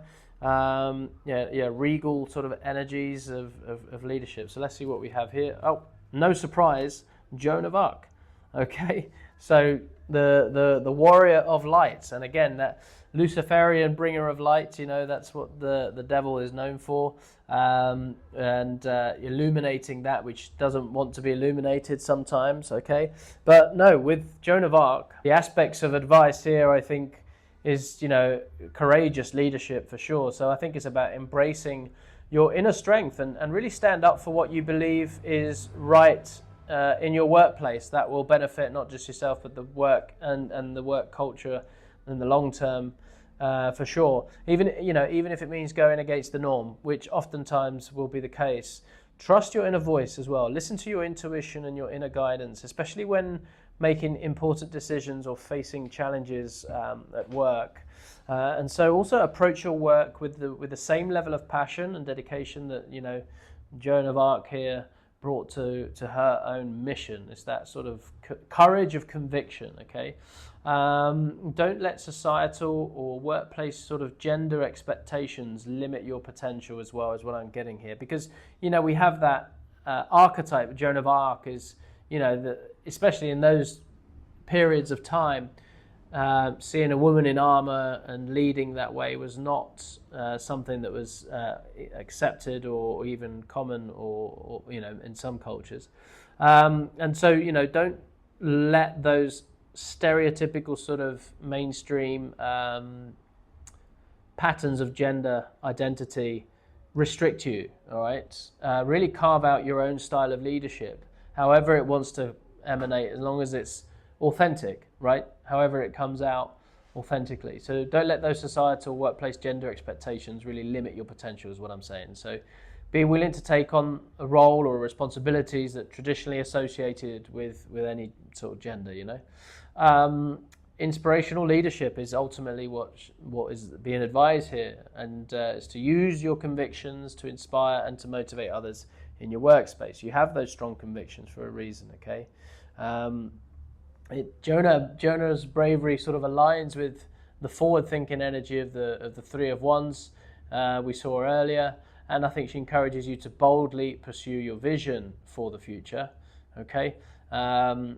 Like Joan, who sort of respected her faith while at the same time challenging those societal norms, I think you can balance the respect for workplace traditions with the sort of innovative sort of thinking, all right? Joan of Arc's passion really complements the emotional intelligence suggested by the Page of Cups that we saw earlier. So use your emotions as a source of strength rather than seeing them as a sense of weakness, okay? And remember, like Joan, you may face opposition or challenges when you stand up for your beliefs or push for change, which you're an advocate for. However, by staying true to your convictions, that's really the guiding compass here, and trusting your inner guidance, I think you can inspire others to potentially bring out, significant positive changes in your workplace. And so this advice from Joan of Arc really encapsulates and elevates many of the themes that we've seen throughout the reading here, encouraging you to be a leader who combines vision and wisdom and courage in your professional life. Okay, so that concludes your reading here. If you've resonated with what's been shared, please drop a sword into the comments. Let me know that you are claiming this reading. Thank you for trusting me, Maverick Mystic, with this reading. I look forward to doing it again soon. Take care. Hello and welcome in card number 3 to this, your reading, how your co-workers view you. I'm going to go over now very briefly what each pile contains and the theme of each one. We'll begin with the overall impression that your colleagues have of you at this time. We'll then move on to your strength in their eyes, and then coming over here for areas they think that you can potentially improve upon. Your impact on team dynamics is what we'll look at next. Then we will say how they see your work ethic and your communication style. Next, we'll look at your potential for growth and advancement within this company. Next, we're going to see how the workplace culture influences and affects you. We're going to be looking at the culture there. And finally, for this pile, we're going to be looking at how you, in turn, affect the culture. Finally, we will look at the Divine Feminine Oracle deck, and that will give us some advice in the context of this and how to best put your strongest foot forward, we could say. All right, so let's begin without any further ado with the overall impression. Now, use this moment here to really assess whether or not this is the right pile for you, if you resonate with what's being shared. If you don't, I'd love you to go ahead and choose from a different pile. And so let's begin. All right. So we'll start with the Eight of Swords here. And the Eight of Swords, this to me suggests that they perceive you as someone who often feels a little restricted or limited in your life, potentially. You may struggle with self-imposed limitations, maybe some negative thought patterns. You could be experiencing a little bit of anxiety or feeling a little trapped in certain situations at the moment. And you might have difficulty maybe seeing solutions or ways forward. So it's a little bit of restriction coming through there. But also in contrast here, I think they see you as someone who is practical, who is nurturing and really down to earth in your approach. I think as someone who manages resources effectively and creates a comfortable work environment for others. I think you're seen as reliable and maybe security orientated in your professional life. And I think you balance responsibilities with your personal life quite well. So it's a little bit of a contrasting kind of spread, really, these two cards, and a little contradictory, really, overall. I think while you appear to be competent and practical on the surface, I think maybe there's a sense that you're dealing with a little bit of internal limitations or maybe anxieties. You may create a supportive environment for others, but may struggle to extend that sort of same care to yourself, feeling a little bound by perceived limitations, those limiting beliefs that we explored there potentially. It might be what I'm picking up here. I think your ability to manage practical matters effectively might be a little hindered by a little bit of self-doubt or overthinking a little bit, or at least creating that underlying sort of anxiety despite your successes, we could say. I think colleagues see you as dependable, but may also sense that you're feeling a little overwhelmed or restricted in some way. And so while you appear successful in managing your professional and personal life, there may be a sort of internal struggles that aren't immediately visible to others, but I think there's a sense of something. Yeah, at least your stress maybe is being picked up. So the overall impression to me suggests that your co-workers see you as practical, nurturing presence in the workspace and someone who manages resources well and creates a stable environment. However, they may also sense that you're dealing with those internal challenges, possibly feeling a little restricted or anxious in ways that aren't immediately obvious. So I think the challenge here may be in finding ways to apply your practical, your nurturing qualities to yourself and helping you to break free from the mental restrictions presented by the Eight of Swords here. Your co-workers might be really supportive if you were to take steps to overcome these internal challenges, as they likely see the valuable contributions that you make despite these struggles. Okay, so that's the opening context, and if you resonate, stick with it as we now dive into your strengths in their eyes. Okay, so that's what we're going to be looking at next. Strength in their eyes. So we have Temperance, the Sun, and the Ten of Cups. Wow, so much joy and abundance in these cards. So let's start with the Sun. Your co-workers, they see you as your key strengths being one of, bringing positivity and optimism to the workspace for sure, and having, clarity of purpose as well and the ability to illuminate issues. You're radiating confidence and vitality in your work and achieving successes and recognition in your endeavors. Okay, Temperance is about, being able to balance different elements and viewpoints effectively, bringing a sense of harmony and moderation to team dynamics, and having patience and that long-term perspective as well, and ability to really blend creativity with practicality. So really positive observations there. And with the Ten of Cups, they see you as having a sort of fostering a sense of emotional fulfillment and happiness in the team, and creating, again, that that word harmony, the harmonious, supportive work environment, building strong, positive relationships with colleagues, and really contributing to overall job satisfaction and work-life balance, which you seem to be doing very well. And so, you bring that sunny disposition that creates balanced and harmonious work environment. Your positive outlook is tempered with patience and moderation, and creating that sort of sustainable positivity, we could say, rather than those spikes, peaks and troughs, right? So you have the ability to bring clarity as well to situations while balancing different perspectives. And so, overall, I think your co-workers see you as a real valuable person, bring a lot of value, and they really love your ability to remain consistently positive, sustainably positive, I think is the term that I used earlier, which I like, and really emotional fulfillment in the workspace as well. They likely see you as someone who, not only achieves your personal successes, but also contributes significantly to the overall happiness and the harmony of the team. So I think these combination of strengths here suggests that you're viewed as a key player in creating that positive, balanced, emotionally rewarding workspace. I think your ability to blend individual achievements with team harmony is particularly noteworthy and valuable to your co-workers. Amazing. Okay, let's leave the sun uppermost here while we now go ahead to look at some of the areas of improvement and where they think that you can improve. Okay, so this is their observation of areas that you may do well to improve. Okay, so we have the Four of Swords, the Six of Wands, and the Five of Swords. So let's start with the Six of Wands here in the middle. So your co-workers, they might think that you could improve by maybe being more comfortable with public recognition and praise.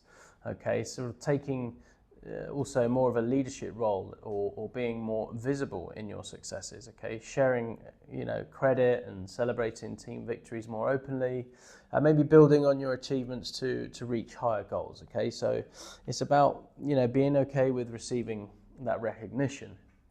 Now with the Five of Swords, let's go to the Five of Swords. I was going to go four, but let's go five first. I think your colleagues might see room for improvement in maybe handling conflicts or disagreements more constructively, potentially. Maybe being more mindful of how your actions might affect others, maybe avoiding sort of those win at all costs kind of mindset, maybe improving your approach to competition within the workspace. That sends, it has a flavor of an individual's experience to me, this card.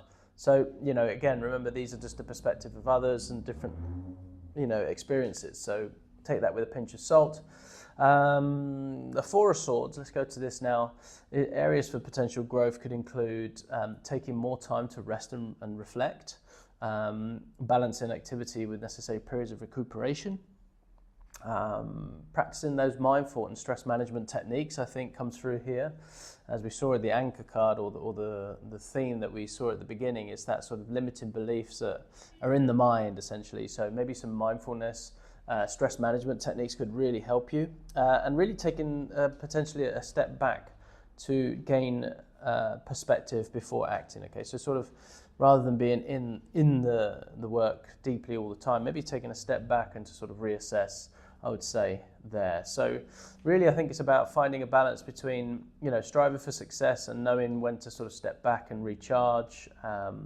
There's also, celebrating your achievements and the victories, and being mindful of how your sort of success impacts others. Improving how you handle conflicts as well could be an area for growth, ensuring that you take time to recover afterwards. Using periods of rest and reflection, I think, is going to be very good here. And just diplomatic leadership as well, so developing a leadership style that is more considerate to others' feelings and perspectives. Again, that may come from an individual's experience there.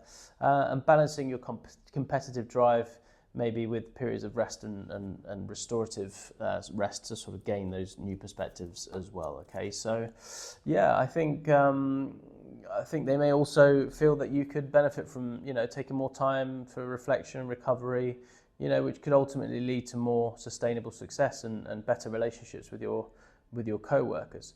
But I think, that challenge does appear to be in finding a way to maintain your drive for success while also taking care of your own well-being and being more mindful of your interactions potentially with others, all right? So you don't want to get to that point where you're achieving this sort of burnout state, which then obviously is going to distort how we see the world anyway, but particularly your interactions with your colleagues. All right, so let us turn to the next pile, which is going to be the impact on team dynamics. So this is your impact on team dynamics. And we're seeing this consistent pattern with the mental stress and anxiety coming through once again here. But let us start with, let's go with the Six of Pentacles here. And to me, this card suggests that your impact on the team dynamics includes, promoting fairness, equitable sort of distribution of resources and workloads, encouraging a culture of giving and receiving help, which is great, but don't forget yourself, influencing how sort of rewards and recognition are shared within the team, which is great, but sometimes you may be doing that at your own detriment. Remember, we looked at the victories, successes, take credit where credit's due. Fostering also a sense of generosity generally and support among the team members are all ways in which you're impacting the team dynamics at this time. Now, with the Nine of Swords, potentially bringing and addressing anxieties and worries within the team. It could be something that you're doing, so it's necessarily might not be your worries, but you do are able to sort of address anxieties, maybe influencing how the team sort of deals with stress and pressure. But again, what's the pattern I'm getting here is that you're very good at helping others, but maybe your own stress and your own anxiety is sort of by the wayside and not given much attention. So possibly you're creating or highlighting areas of concerns, or maybe overthinking as well. And maybe it's affecting the emotional atmosphere, particularly around challenging situations, not being able to address your own sort of anxieties and stresses. But you're very good at helping others in that sense. And with the Queen of Wands, we see, bringing also an air of confidence and charisma to the team interactions, basically encouraging creativity and passionate engagements in projects. So professionally, very impactful in that way, and that positivity coming through there, what we saw with the Sun. And it's also about influencing the team's energy and the enthusiasm levels. You do have a very positive impact on that. And promoting a sort of can-do attitude and inspiring others into action. So I think there's an internal tension. There's a difference between your outer sort of successes and way of being and your internal experience, I see, is what I'm sensing here. So, it's a complex picture of the impact on team dynamics. I think you promote fairness and support while also inspiring and motivating the team with your charisma. I think your ability to distribute resources fairly may be challenged by anxieties or concerns, but your confident approach really helps to sort of navigate these issues as well. So while bringing positive energy, you are also attuned to the team's worries and stresses as well. And I think this allows you to address these issues quite fairly. Your charismatic sort of presence, I think, encourages the culture of mutual support and fairness. What else? Your confident leadership, I think, helps in addressing and potentially alleviating team anxieties more generally. I think while you strive for fairness, this might sometimes create pressure or stress as well, so that might be the cause or the root of that stress, as you try to meet everyone's needs and do the right thing, right? So there could be some pressure or stress coming from there, okay? So overall, your impact on team dynamics appears to be really multifaceted and significant. I think you seem to play a crucial role in promoting fairness and support within the team, which is definitely felt. However, there is also an element of stress or anxiety that you either experience yourself or are particularly attuned to of that happening within the team. So I think this sensitivity might allow you to address concerns effectively, but it also sometimes creates a sort of tense atmosphere, we could say. So your colleagues are likely to see you as someone who strives to be fair and supportive, and who brings a lot of positive energy to the team, and your charismatic presence can be a great motivator in inspiring others to engage passionately within their work, I think. So the challenge may be in really balancing your drive for fairness, your awareness of the team's concerns with your naturally sort of confident, inspiring demeanour, finding ways to sort of address anxieties constructively while maintaining your positive influence I think could greatly enhance your impact and team dynamics. All right, so let's move now on to your communication style and your work ethic and what is noticed and picked up by your colleagues. So we have the Knight of Wands, Four of Cups, and the High Priestess. Okay, so the first thing that really stands out to me is this idea of a little bit of a contradictory sort of pattern to how others see your communication style, your work ethic. Is quite conflicting.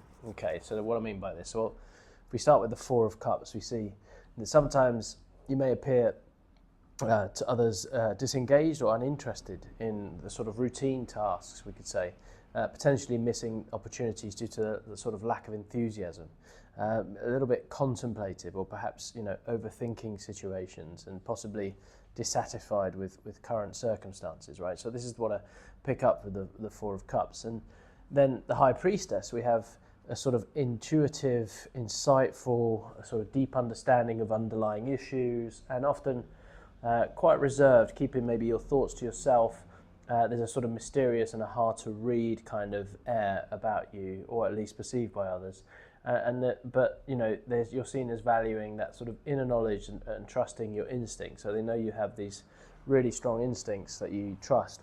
And then on the contrast of that kind of energy, we have the Knight of Wands, which really is enthusiastic and energetic and passionate about the project, and quick to act and communicate, sometimes impulsively, right? Which is a little contradictory to this. So maybe we're getting a view here of different people at different levels of the organisation. But definitely that charisma that we saw from the Queen of Wands coming through with the Knight of Wands, charming, charismatic in your interactions with others, adventurous and willing to sort of take risks, right?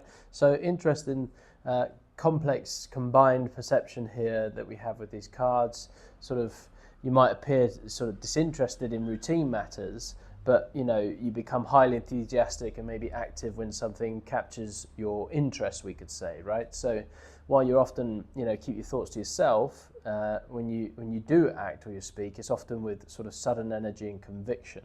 At least that's how it's perceived, I think. You maybe spend time in deep thought before taking that sort of swift, sometimes maybe even risky action at work. I think your colleagues might see you as having a deep insights, but sometimes acting on them maybe too quickly or dramatically, and so your engagement might cycle between periods of apparent apathy and bursts of passion and passionate activity, we could say. So overall, co-workers, they seem to perceive your work ethic and communication style as complex, somewhat unpredictable, and likely see you as someone who has a deep insight and intuition, but doesn't always share these thoughts openly, potentially. When you do engage, it can be with that surprising enthusiasm and energy. Maybe it catches people out, they're not kind of expecting it, but that's what's going on internally, or at least what they're, not internally, but what they're perceiving of you. And so I think this combination suggests that while your unique perspective and bursts of enthusiasm are valued, there might be a desire for more consistent communication, maybe, and engagement from you. Maybe your challenge, maybe finding the ways to bring your intuitive insights and passionate energy to bear more consistently in your work, and to communicate more openly, even when tasks don't initially, spark your interest, particularly the mundane ones, right? Okay. So next, we're going to be looking at your potential for growth and advancement within the organisation. Okay, so we have strength, the Knight of Swords, and the King of Wands. So we've got a good consistency going on here with the royal hand of the wands here. So the King, the Queen, and the Knight all showing up here for you. So okay, let's dive into this. So we have. Let's start with the Knight of Swords. And so this card suggests that your potential for growth and advancement involves developing your ability to think and act quickly. So, that's what's been observed, is that sometimes you sort of keep things to yourself a little bit, but to develop it in a way that's less risky, potentially more efficient, honing your sort of communication skills, particularly in an assertive and direct expression. Maybe it's about cultivating a more strategic and analytical approach to challenges, right? and embracing change, new ideas with that sort of swift determination. That's everything that I'm getting from the Knight of Swords. Okay, so with strength, we have, indicates that your growth potential also includes developing inner strength and resilience in the face of challenges, right? So we've already looked at that sort of inner conflict, anxiety that we spoke about right at the beginning. So developing that inner strength, self-belief is going to be good. Cultivating patience as well and gentle persuasion rather than sort of forceful approaches. Maybe balancing passion with self-control and diplomacy. Maybe harnessing your inner power to overcome obstacles as well. Okay, all of that's going to serve you really well. I think that's an area of growth for you at this time. Now with the King of Wands, it's about developing strong leadership skills. It's about particularly inspiring and motivating others, cultivating a visionary approach to your work and your projects as well. So maybe develop that a little bit more, and enhancing your ability to turn creative ideas into reality. So there's a practical element here, and also becoming more confident in your ability to lead and influence others. All right. So I think overall you have your ability to act swiftly in balancing, but with strength and patience, leading to more effective leadership overall. Combining that sort of direct communication with gentle persuasion, I think, can make you a really charismatic and influential leader. All right, so I think your growth potential really, does lie in becoming a leader who can act decisively, communicate clearly, and inspire others, all while maintaining that inner strength, that self-control. The challenge and the opportunity is in integrating these different aspects of leadership, with a swift action, with the Knight of Swords, with the inner power of patience and strength, of strength, and visionary leadership of the King of Wands. So this combination to me suggests that as you develop these skills, you could advance in high-level leadership positions that require both decisive action and inspirational guidance. So your potential, to grow into a dynamic, resilient, visionary leader is significant, I would say, especially if you can balance your natural inclination for swift action with patience and inner strength. All right, so let us now move on to the impact that the culture of this organization has on you, okay? So we have the Ten of Swords, we have the Ace of Swords, and the Chariot. Okay, interesting. So let's begin with the Ace of Swords. And so this card to me suggests that the workplace culture encourages clear thinking and direct communication. It values new ideas, intellectual breakthroughs, promotes honesty and truth, as symbolized by the sword here, emphasizes the importance of mental clarity, decisiveness. So it's very heady in that regard, but also truth-seeking, and sort of fresh new ideas. The Ten of Swords, this indicates that the workplace culture may involve experiences of difficult endings or drastic changes. It could create feelings of being overwhelmed or defeated at times. It might push you to your limits, really, leading to sort of potential burnouts. Okay, so there's the cause for anxiety there potentially. Maybe it's encouraging facing those harsh truths as well and moving on from them, right? So maybe there's an element of that, facing the harsh truths. Okay, the Chariot. I think the Chariot here is sort of the culture drives you towards achievement and success. It's a very driven environment. I think it encourages you to take control, show determination and resilience. And I think it values the ability to overcome obstacles and oppositions as well. Quite competitive. I think it promotes a sense of forward momentum and progress always. Always moving forward kind of energies.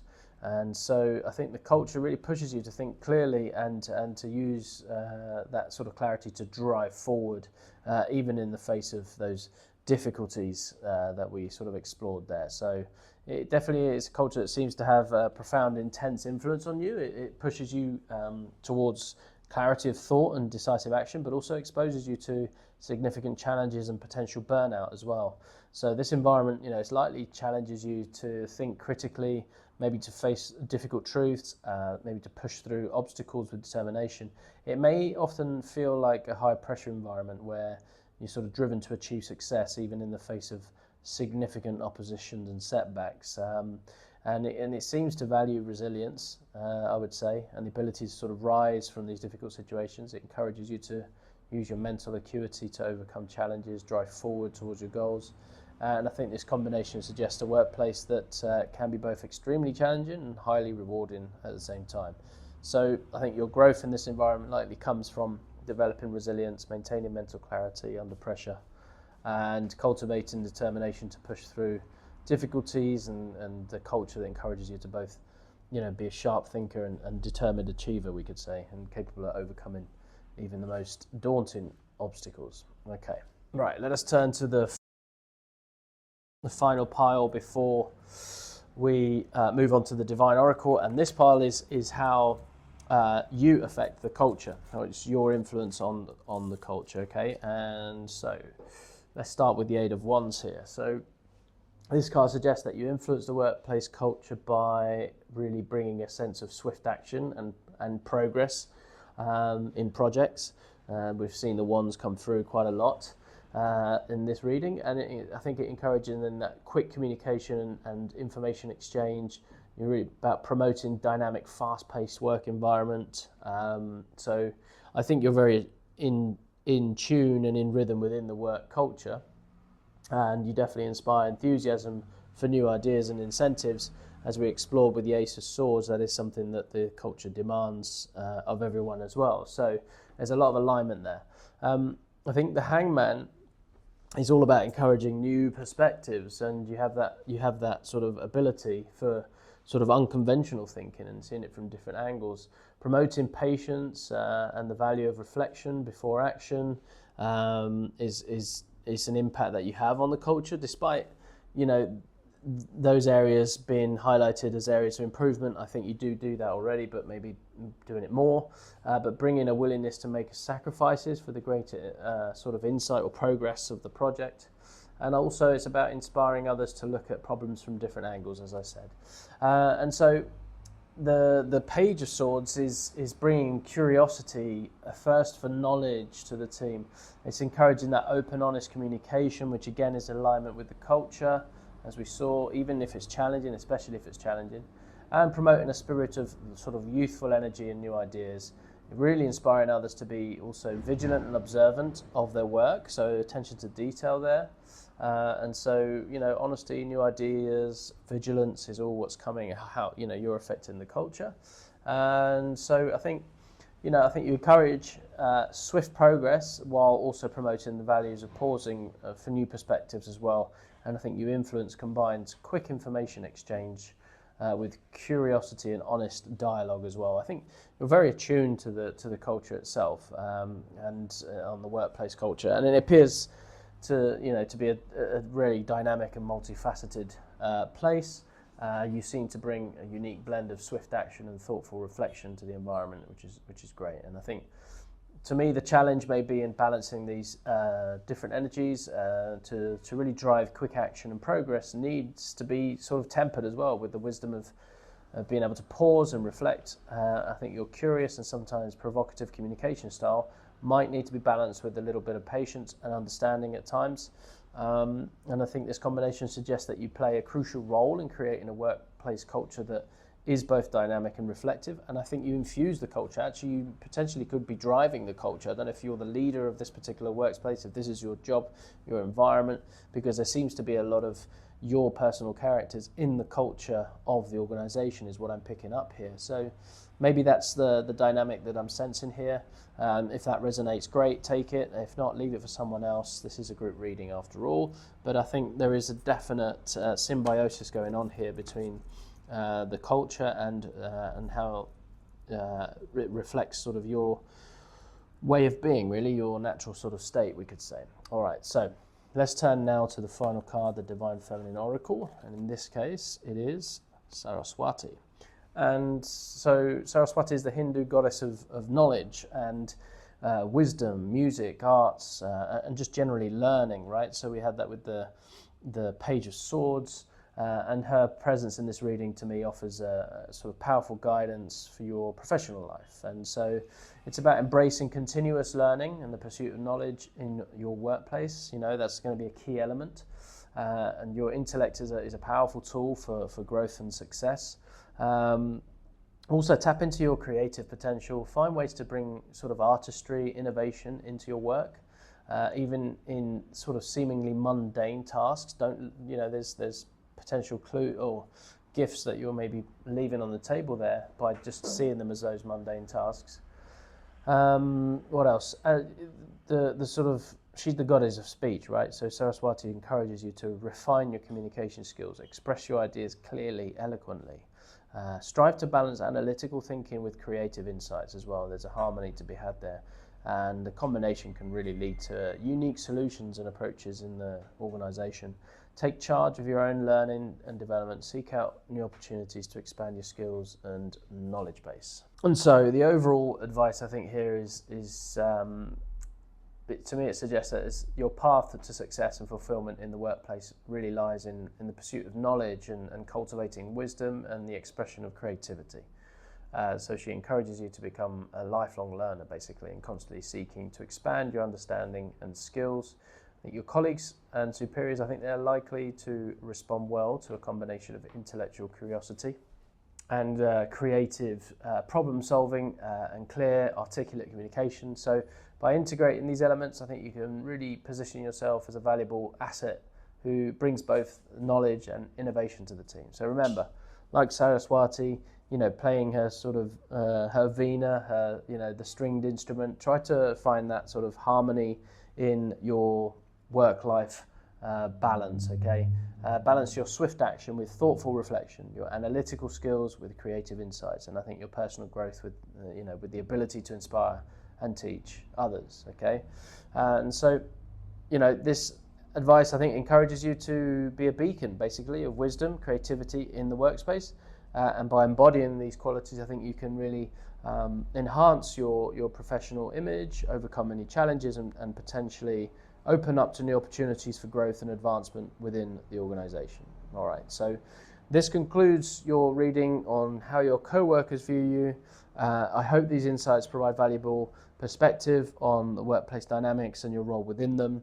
Thank you for trusting me, Maverick Mystic, with this reading here. Why don't we go ahead and drop a sun in the comments if this has resonated with you. If it has, we'd love to hear that and leave any comments. And thank you once again, and I look forward to doing it again soon. Take care. Hello and welcome in card number 4 to this your reading. So we're going to be exploring what it is that your co-workers think of you at this time, what's their perception of you, and we'll begin with these first 2 cards, which is going to set the overall tone. This is like the overall impressions, okay? And please treat this first pile as a way of checking in to see if this is the pile for you, the one you've chosen. If not, I'd love you to go ahead and choose from a different pile. All right, let us begin. So we have here the 7 of Wands and the 10 of Swords. So let's start with the 7 of Wands. This card, to me, suggests that your co-workers perceive you as someone who often takes a defensive stance or feels the need to defend your position. It shows courage as well in facing challenges or oppositions. Someone who stands up for your beliefs and your ideas, even when you're outnumbered, and it may sometimes appear a little combative or on edge. So we have the sense of defense, perseverance, challenge, standing your ground as associated with this as an impression, okay? The 10 of Swords indicates that your colleagues also see you as someone who may be going through a difficult time or maybe feeling a little overwhelmed. You could be prone to maybe dramatising situations or feel like a victim potentially, or it might be approaching a sort of breaking point or the end of something. End of a challenging cycle, something maybe they're witnessing you having gone through an embattled struggle to achieve a project end or something like that, and that's coming to an end. Maybe someone who has the potential for new beginning after facing these hardships. So there's a finality in terms of something coming to an end and potential that lies within that as an opportunity. I think if we're pairing these 2 cards, it creates an image of someone who is persistently sort of fighting against the odds, but maybe nearing a bit of a breaking point, or your co-workers likely view you as someone who continually stands up for yourself, for your ideas, but this constant battle, it may be taking its toll. Maybe, for example, you could be in a team meeting, you might vigorously sort of defend your project ideas against criticism, maybe presenting compelling arguments, refusing to sort of back down. However, after the meeting, maybe a co-worker might notice that you look exhausted or discouraged or slumped at your desk kind of thing. All right, so these are the sort of overall perceptions. Again, if you resonate with this, stick with it. If not, then I'd love you to choose from a different pile, okay? But if this message resonates with you, these examples illustrate how your co-workers might be perceiving you as someone who, like I said, consistently stands to your ground, fighting for what you believe in, but may also be nearing a point of exhaustion or defeat as a consequence. All right, so let us move on now to pile 2, and we're going to be looking at your colleagues' perspective of your strengths. What are the strengths that you bring to the party, as it were? All right, so we have the Page of Wands and Magician and the Page of Cups. Let's start with the Magician. So your co-workers, to me, see one of your key strengths as having the ability to make things happen, manifest ideas, being resourceful, skilled in various areas, showing confidence and mastery in your role, and having a talent for bringing different elements together effectively. Okay, so that's some of the qualities that they're noticing that you have.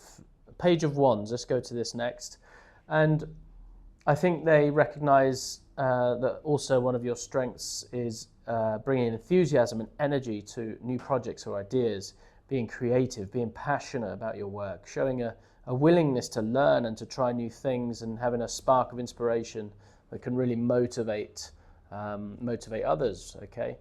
Another strength, as seen from the Page of Cups here, is being emotionally intuitive, sensitive to others' feelings, showing a gentle, caring approach to your interactions, having a sort of dreamy, imaginative quality also that brings those fresh perspectives, and being open to emotional experiences and expressions in the workspace. All right, so I think combined you have the ability to not only come up with creative ideas, but also the skills to bring them to life. I think your enthusiasm is balanced with emotional intelligence, allowing you to motivate others while being attuned to their feelings. I think you're seen as someone who can use available resources creatively to bring those fresh, exciting ideas to the table. But definitely your ability to understand and manage emotions is, really enhances your overall effectiveness and mastery in your role. So maybe, for example, when a co-worker is struggling with a technical problem, you might often offer help, bringing both your sort of technical skills and your patient, supportive attitude to the situation. So as you work together, you excitedly sort of share creative shortcuts or tips, or turning the problem solving session into sort of an engaging learning experience for your colleagues as well, as a specific example of what I'm trying to describe here, right? So I think these examples illustrate how your co-workers might see you as someone who combines practical skills with creative energy, emotional intelligence, and they likely value your ability to not only generate new ideas, but also to implement them, all while maintaining a sensitive, enthusiastic approach to inspire those around you. Okay, so your colleagues, they probably appreciate the way that you can bring a touch of magic or to ordinary tasks and infuse the projects with creative energy and navigate interpersonal dynamics with a sense of intuition and care. And I think this combination of strengths suggests that you're seen as a valuable team member for sure, who can really contribute in multiple ways, from practical problem solving to emotional support and creative inspiration as well. All right, so good strengths. Let us now take a look at some possible areas that they see for your personal growth, and areas that you may do well to maybe work on, or things that you can improve on. Okay, so we're going to be looking at this next. So we have the Nine of Wands, the Queen of Swords, and the Ace of Cups. Right, so let's start with the Queen of Swords here. I think your co-workers might think that you probably could improve by strengthening your communication style. So it's a style thing here. Maybe, it may sometimes come across as maybe too direct or harsh. We see this indicated with the hand, sort of like a harshness of truth indicated here with this card. And so maybe balancing your analytical approach with a more sort of emotional consideration, Even though we've sort of highlighted that as your strengths, maybe somebody's feel that you could do that a little bit more, being more open to others' ideas and perspectives, rather than having this sort of embattled, stance on your ideas having to be the way it has to be. Maybe it's about being a little bit more open to others, showing more warmth in your interactions while maintaining your clarity as well. Okay, Ace of Cups to me suggests that being more open to new emotional connections or experiences at work, showing more empathy and emotional availability to your co-workers, embracing opportunities for emotional growth and expression, maybe initiating more positive heart-centered interactions within the workspace. And with the Nine of Wands, I see that it's sort of managing your defensiveness or suspicion of others' motives, right? So this is where being open to the new ideas may be coming from this sort of suspicion, maybe finding a better balance between vigilance and trust, maybe learning to relax your guard a little bit and be more open with colleagues, maybe using your resilience more positively rather than always sort of being on edge and in that sort of defensive stance. Okay, so really integrating your sharp analytical skills here is what it's saying, with more emotional openness and empathy, and just maybe lowering your guard a little bit to allow those new emotional connections and experiences, and maintain your resilience while also presenting a more approachable, emotionally available demeanor could help, and use your discernment more positively to foster trust rather than sort of suspicion, right? So it's choosing which side to do that. And, for example, during let's give you a specific example of how this could be applied.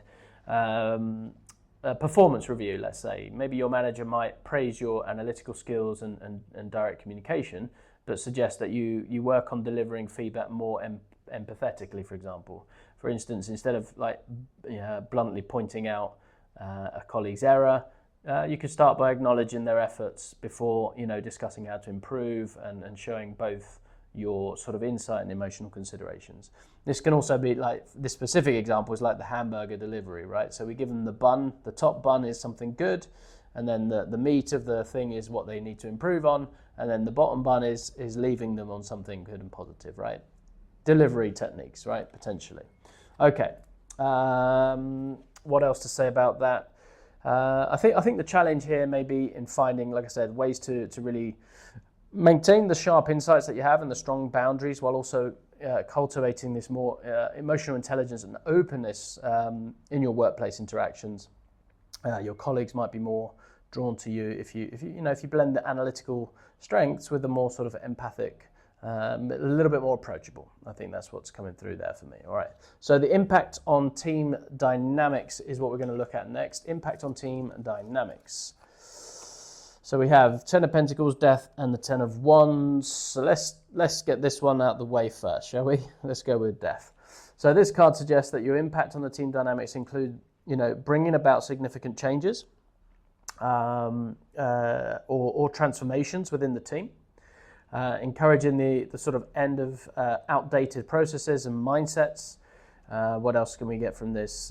Facilitating this transition. So sometimes in ways that may feel a little uncomfortable, but promoting renewal, rebirth in team structures and dynamics.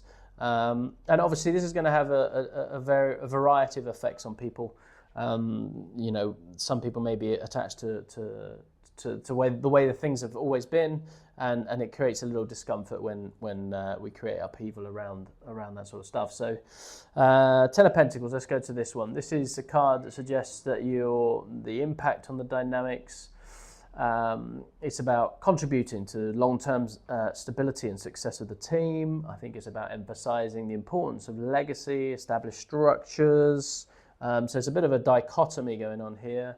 Encouraging a focus on long-term financial material goals, promoting a sense of family or belonging within the team as well. So it's a very abundant card, but it's also about legacy, okay? So sometimes we have to shift things up, but I think there's always a guiding sort of legacy direction of where it's going, long-term view and perspective as well woven into this. So the 10 of Wands also suggests that you take on significant amount of responsibility within the team, potentially creating a sort of and highlighting issues of burnout and overwork.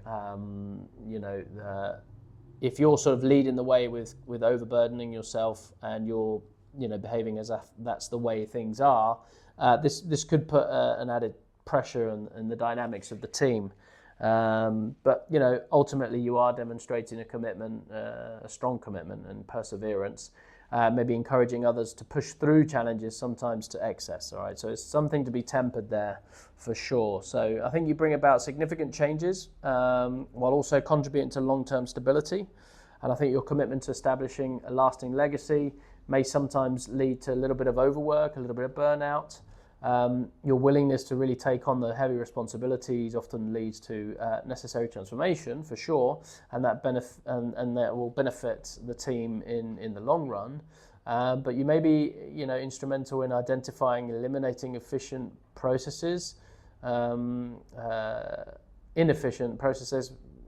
should say, that maybe have been sort of weighing the team down. So you may be very good at sort of in that era of transformation or change, maybe looking at some of the existing processes that are creating a bit of excess burden, unnecessary burden on those around you, and you've begin to sort of question those systems. Just because they've been around for a long time doesn't mean that that's the way they need to, they need to be maintained. So I think you disrupt that as well to try and alleviate some of the burden. So as well as you taking responsibilities, which is what is indicated by this card, I think you're also very good and efficient at seeing systems that create unnecessary friction in the company or in the team or in the workspace.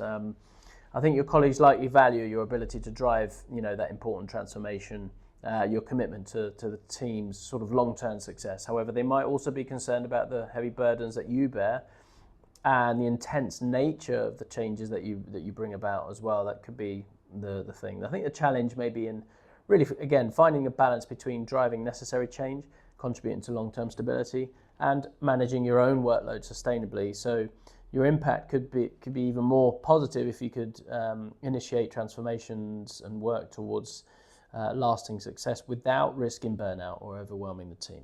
All right, so that's the kind of main message I think that's coming through there with that card. Impact on team dynamics.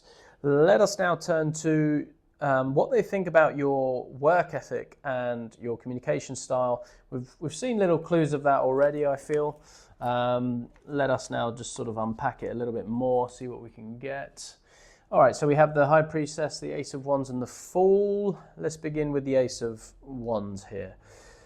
So to me, this suggests that your co-workers see your work ethic and communication style as energetic, enthusiastic, especially when starting new projects.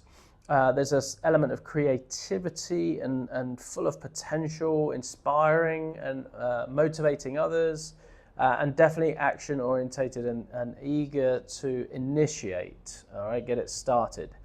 With the High Priestess, it's about you being intuitive, insightful, a deep understanding of underlying issues, hence, the change bringer that we saw there to those systems that may be causing friction unnecessarily. Often quiet or reserved, keeping your thoughts to yourself, a little bit of, mystery in that, or, hard to read at times potentially. But valuing, inner knowledge and trusting your instincts. I think you have a good relationship to your instincts, we could say. And what else? Well, okay, the Fool to me, it hints at sort of this adventurous nature, willingness to take risks, open-minded, embracing those new beginnings, and, sometimes a little bit naive potentially or unprepared, but ultimately optimistic. Unconventional as well, and free-spirited, I could say. So I think it makes you that perfect change maker, that agent for change, which is becoming a bit of a theme that I'm sensing here. And so you bring that energetic enthusiasm to new projects, and while also relying on your intuition and your inner wisdom to sort of guide you. Sometimes you don't really know why, you just know, and that guides you a lot. While you may be quiet and mysterious, I think your actions and your ideas can be highly inspiring to others overall. For example, when you're assigned to lead a new project, you might start by taking time for reflection, perhaps even meditating on your desk even. Then without much explanation, you sort of dive into the project with great energy, taking some sort of approaches that seem risky but definitely innovative, And so your team is both, I think, would be impressed by your enthusiasm and curious about, your mysterious process and how you come about to with the ideas that you have, right? So there's an element of mystery in there for sure.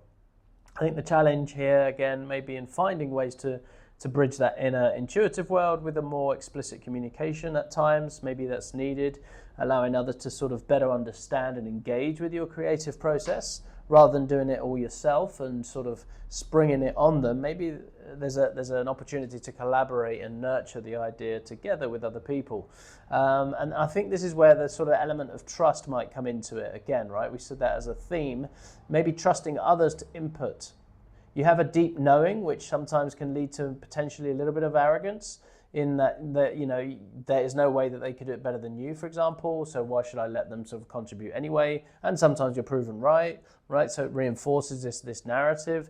And so I think there's a little bit of the risk here for you may also come with a reward in allowing others to sort of contribute to the idea creation, this new project ideas, and sort of putting it out into there. Your position that you currently hold will not be in jeopardy, and I think it will overall improve your leadership skills in this particular scenario, allowing others to contribute to those new ideas, those new projects. All right, so a bit of a learning journey and an opportunity for growth there, which we're going to dive into a little bit more next, which is your growth and your advancement within the company, and so it will probably tie in quite a bit. I would think.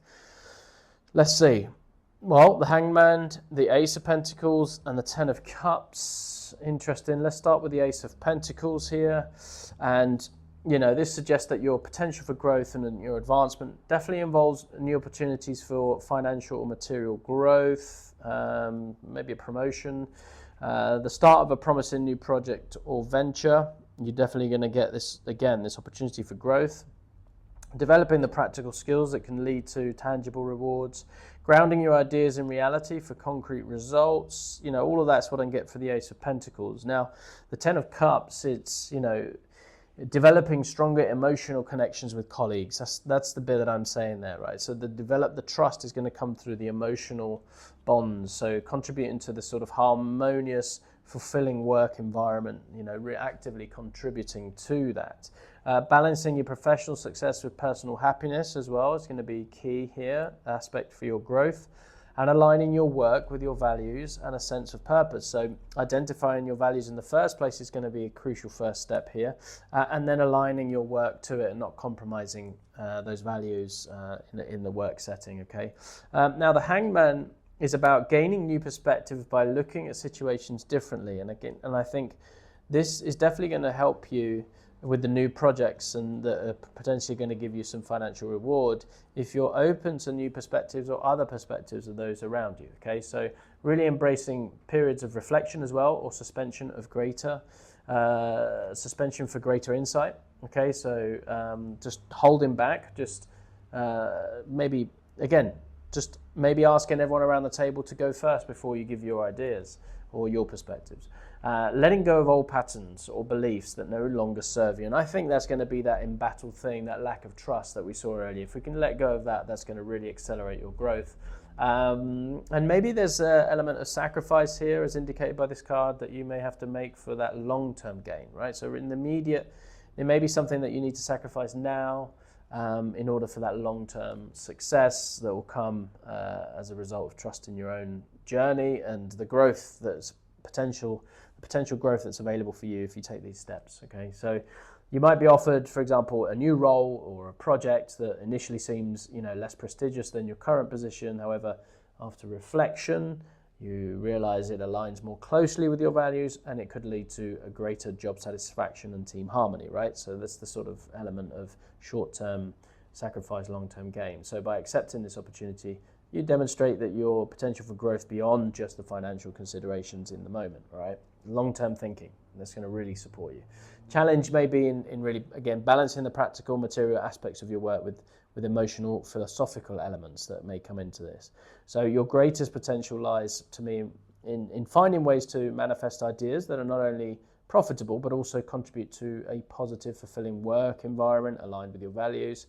And so by embracing new perspectives and being willing to make sacrifices for the greater good, you show significant potential, I think, for advancement into roles that require a holistic, visionary thinking, right? So you'll be surprised at what abundant sort of opportunities these changes can sort of present themselves down the line, all right? But there has to be an element of trust, which already has come up as a potential sticking point at this time, all right? So next one is we're going to look at the culture of the organization. So first we'll look at how the culture influences and affects you, okay? And then we'll go into the reverse, how you affect the culture. But first, the culture and how it affects you. All right, so we have let's start with the Eight of Pentacles here. And it encourages this sort of diligence and attention to detail in your work, okay? This is the culture, remember. And so it also the culture values skill development and continuous improvement. And I think it promotes a work ethic and a dedication to sort of craftsmanship, attention to detail again. And it emphasizes the importance of their practical, tangible results, okay? So it's very grounded, very practically orientated. I think it involves also, with the Five of Wands, a degree of competition or conflict among colleagues. And it definitely encourages debate and exchange of different ideas. And it may create an environment where you need to sort of assert yourself. And so it's a very competitive environment for sure. It values diversity of thought, even if it leads to some tensions as well. The Knight of Cups, it seems to promote also emotional intelligence as well, as this card indicates to me. Sort of sensitivity to interactions. Maybe it encourages creativity and the pursuit of ideals, right? There's definitely values of romanticism or idealistic approaches to work as well. And I think it appreciates a bit of charm, diplomacy in the professional relationships. Which contrasts quite well with the sort of practical aspect of this. So I think the culture pushes you to develop your skills while navigating conflicts with emotional intelligence. I think there's an emphasis on standing your out through both hard work and creative, emotionally aware approaches. And I think the environment encourages you to pursue your work with both diligence and passion. And I think you're influenced to sort of balance focused, detailed work with that sort of ability to handle conflicts and maintain positive relationships as well. So it's quite a dynamic environment, it seems. And I think these examples, or these ideas, they sort of, it's a workplace culture that pushes you to be diligent and skilled in your work, while also developing your ability to navigate conflicts and maintain positive relationships. So your growth in this environment likely comes from developing a unique blend of practical skills, competitive spirit, and emotional awareness. So quite an exciting environment, that's for sure.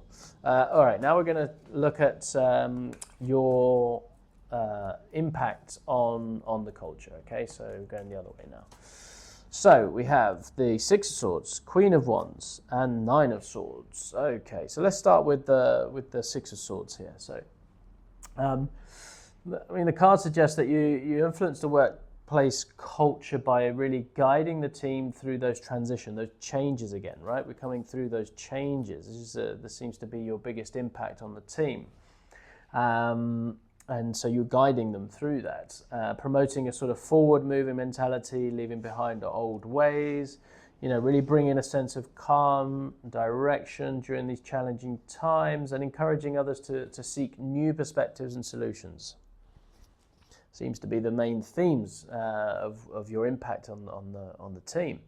The Queen of Wands, it's about bringing confidence and charisma to the team interactions, encouraging creativity, passionate engagement in projects, and leading by example with your enthusiasm and your energy, and inspiring others to really take action and pursue their goals as well. So there's a lot of confidence there in your actions.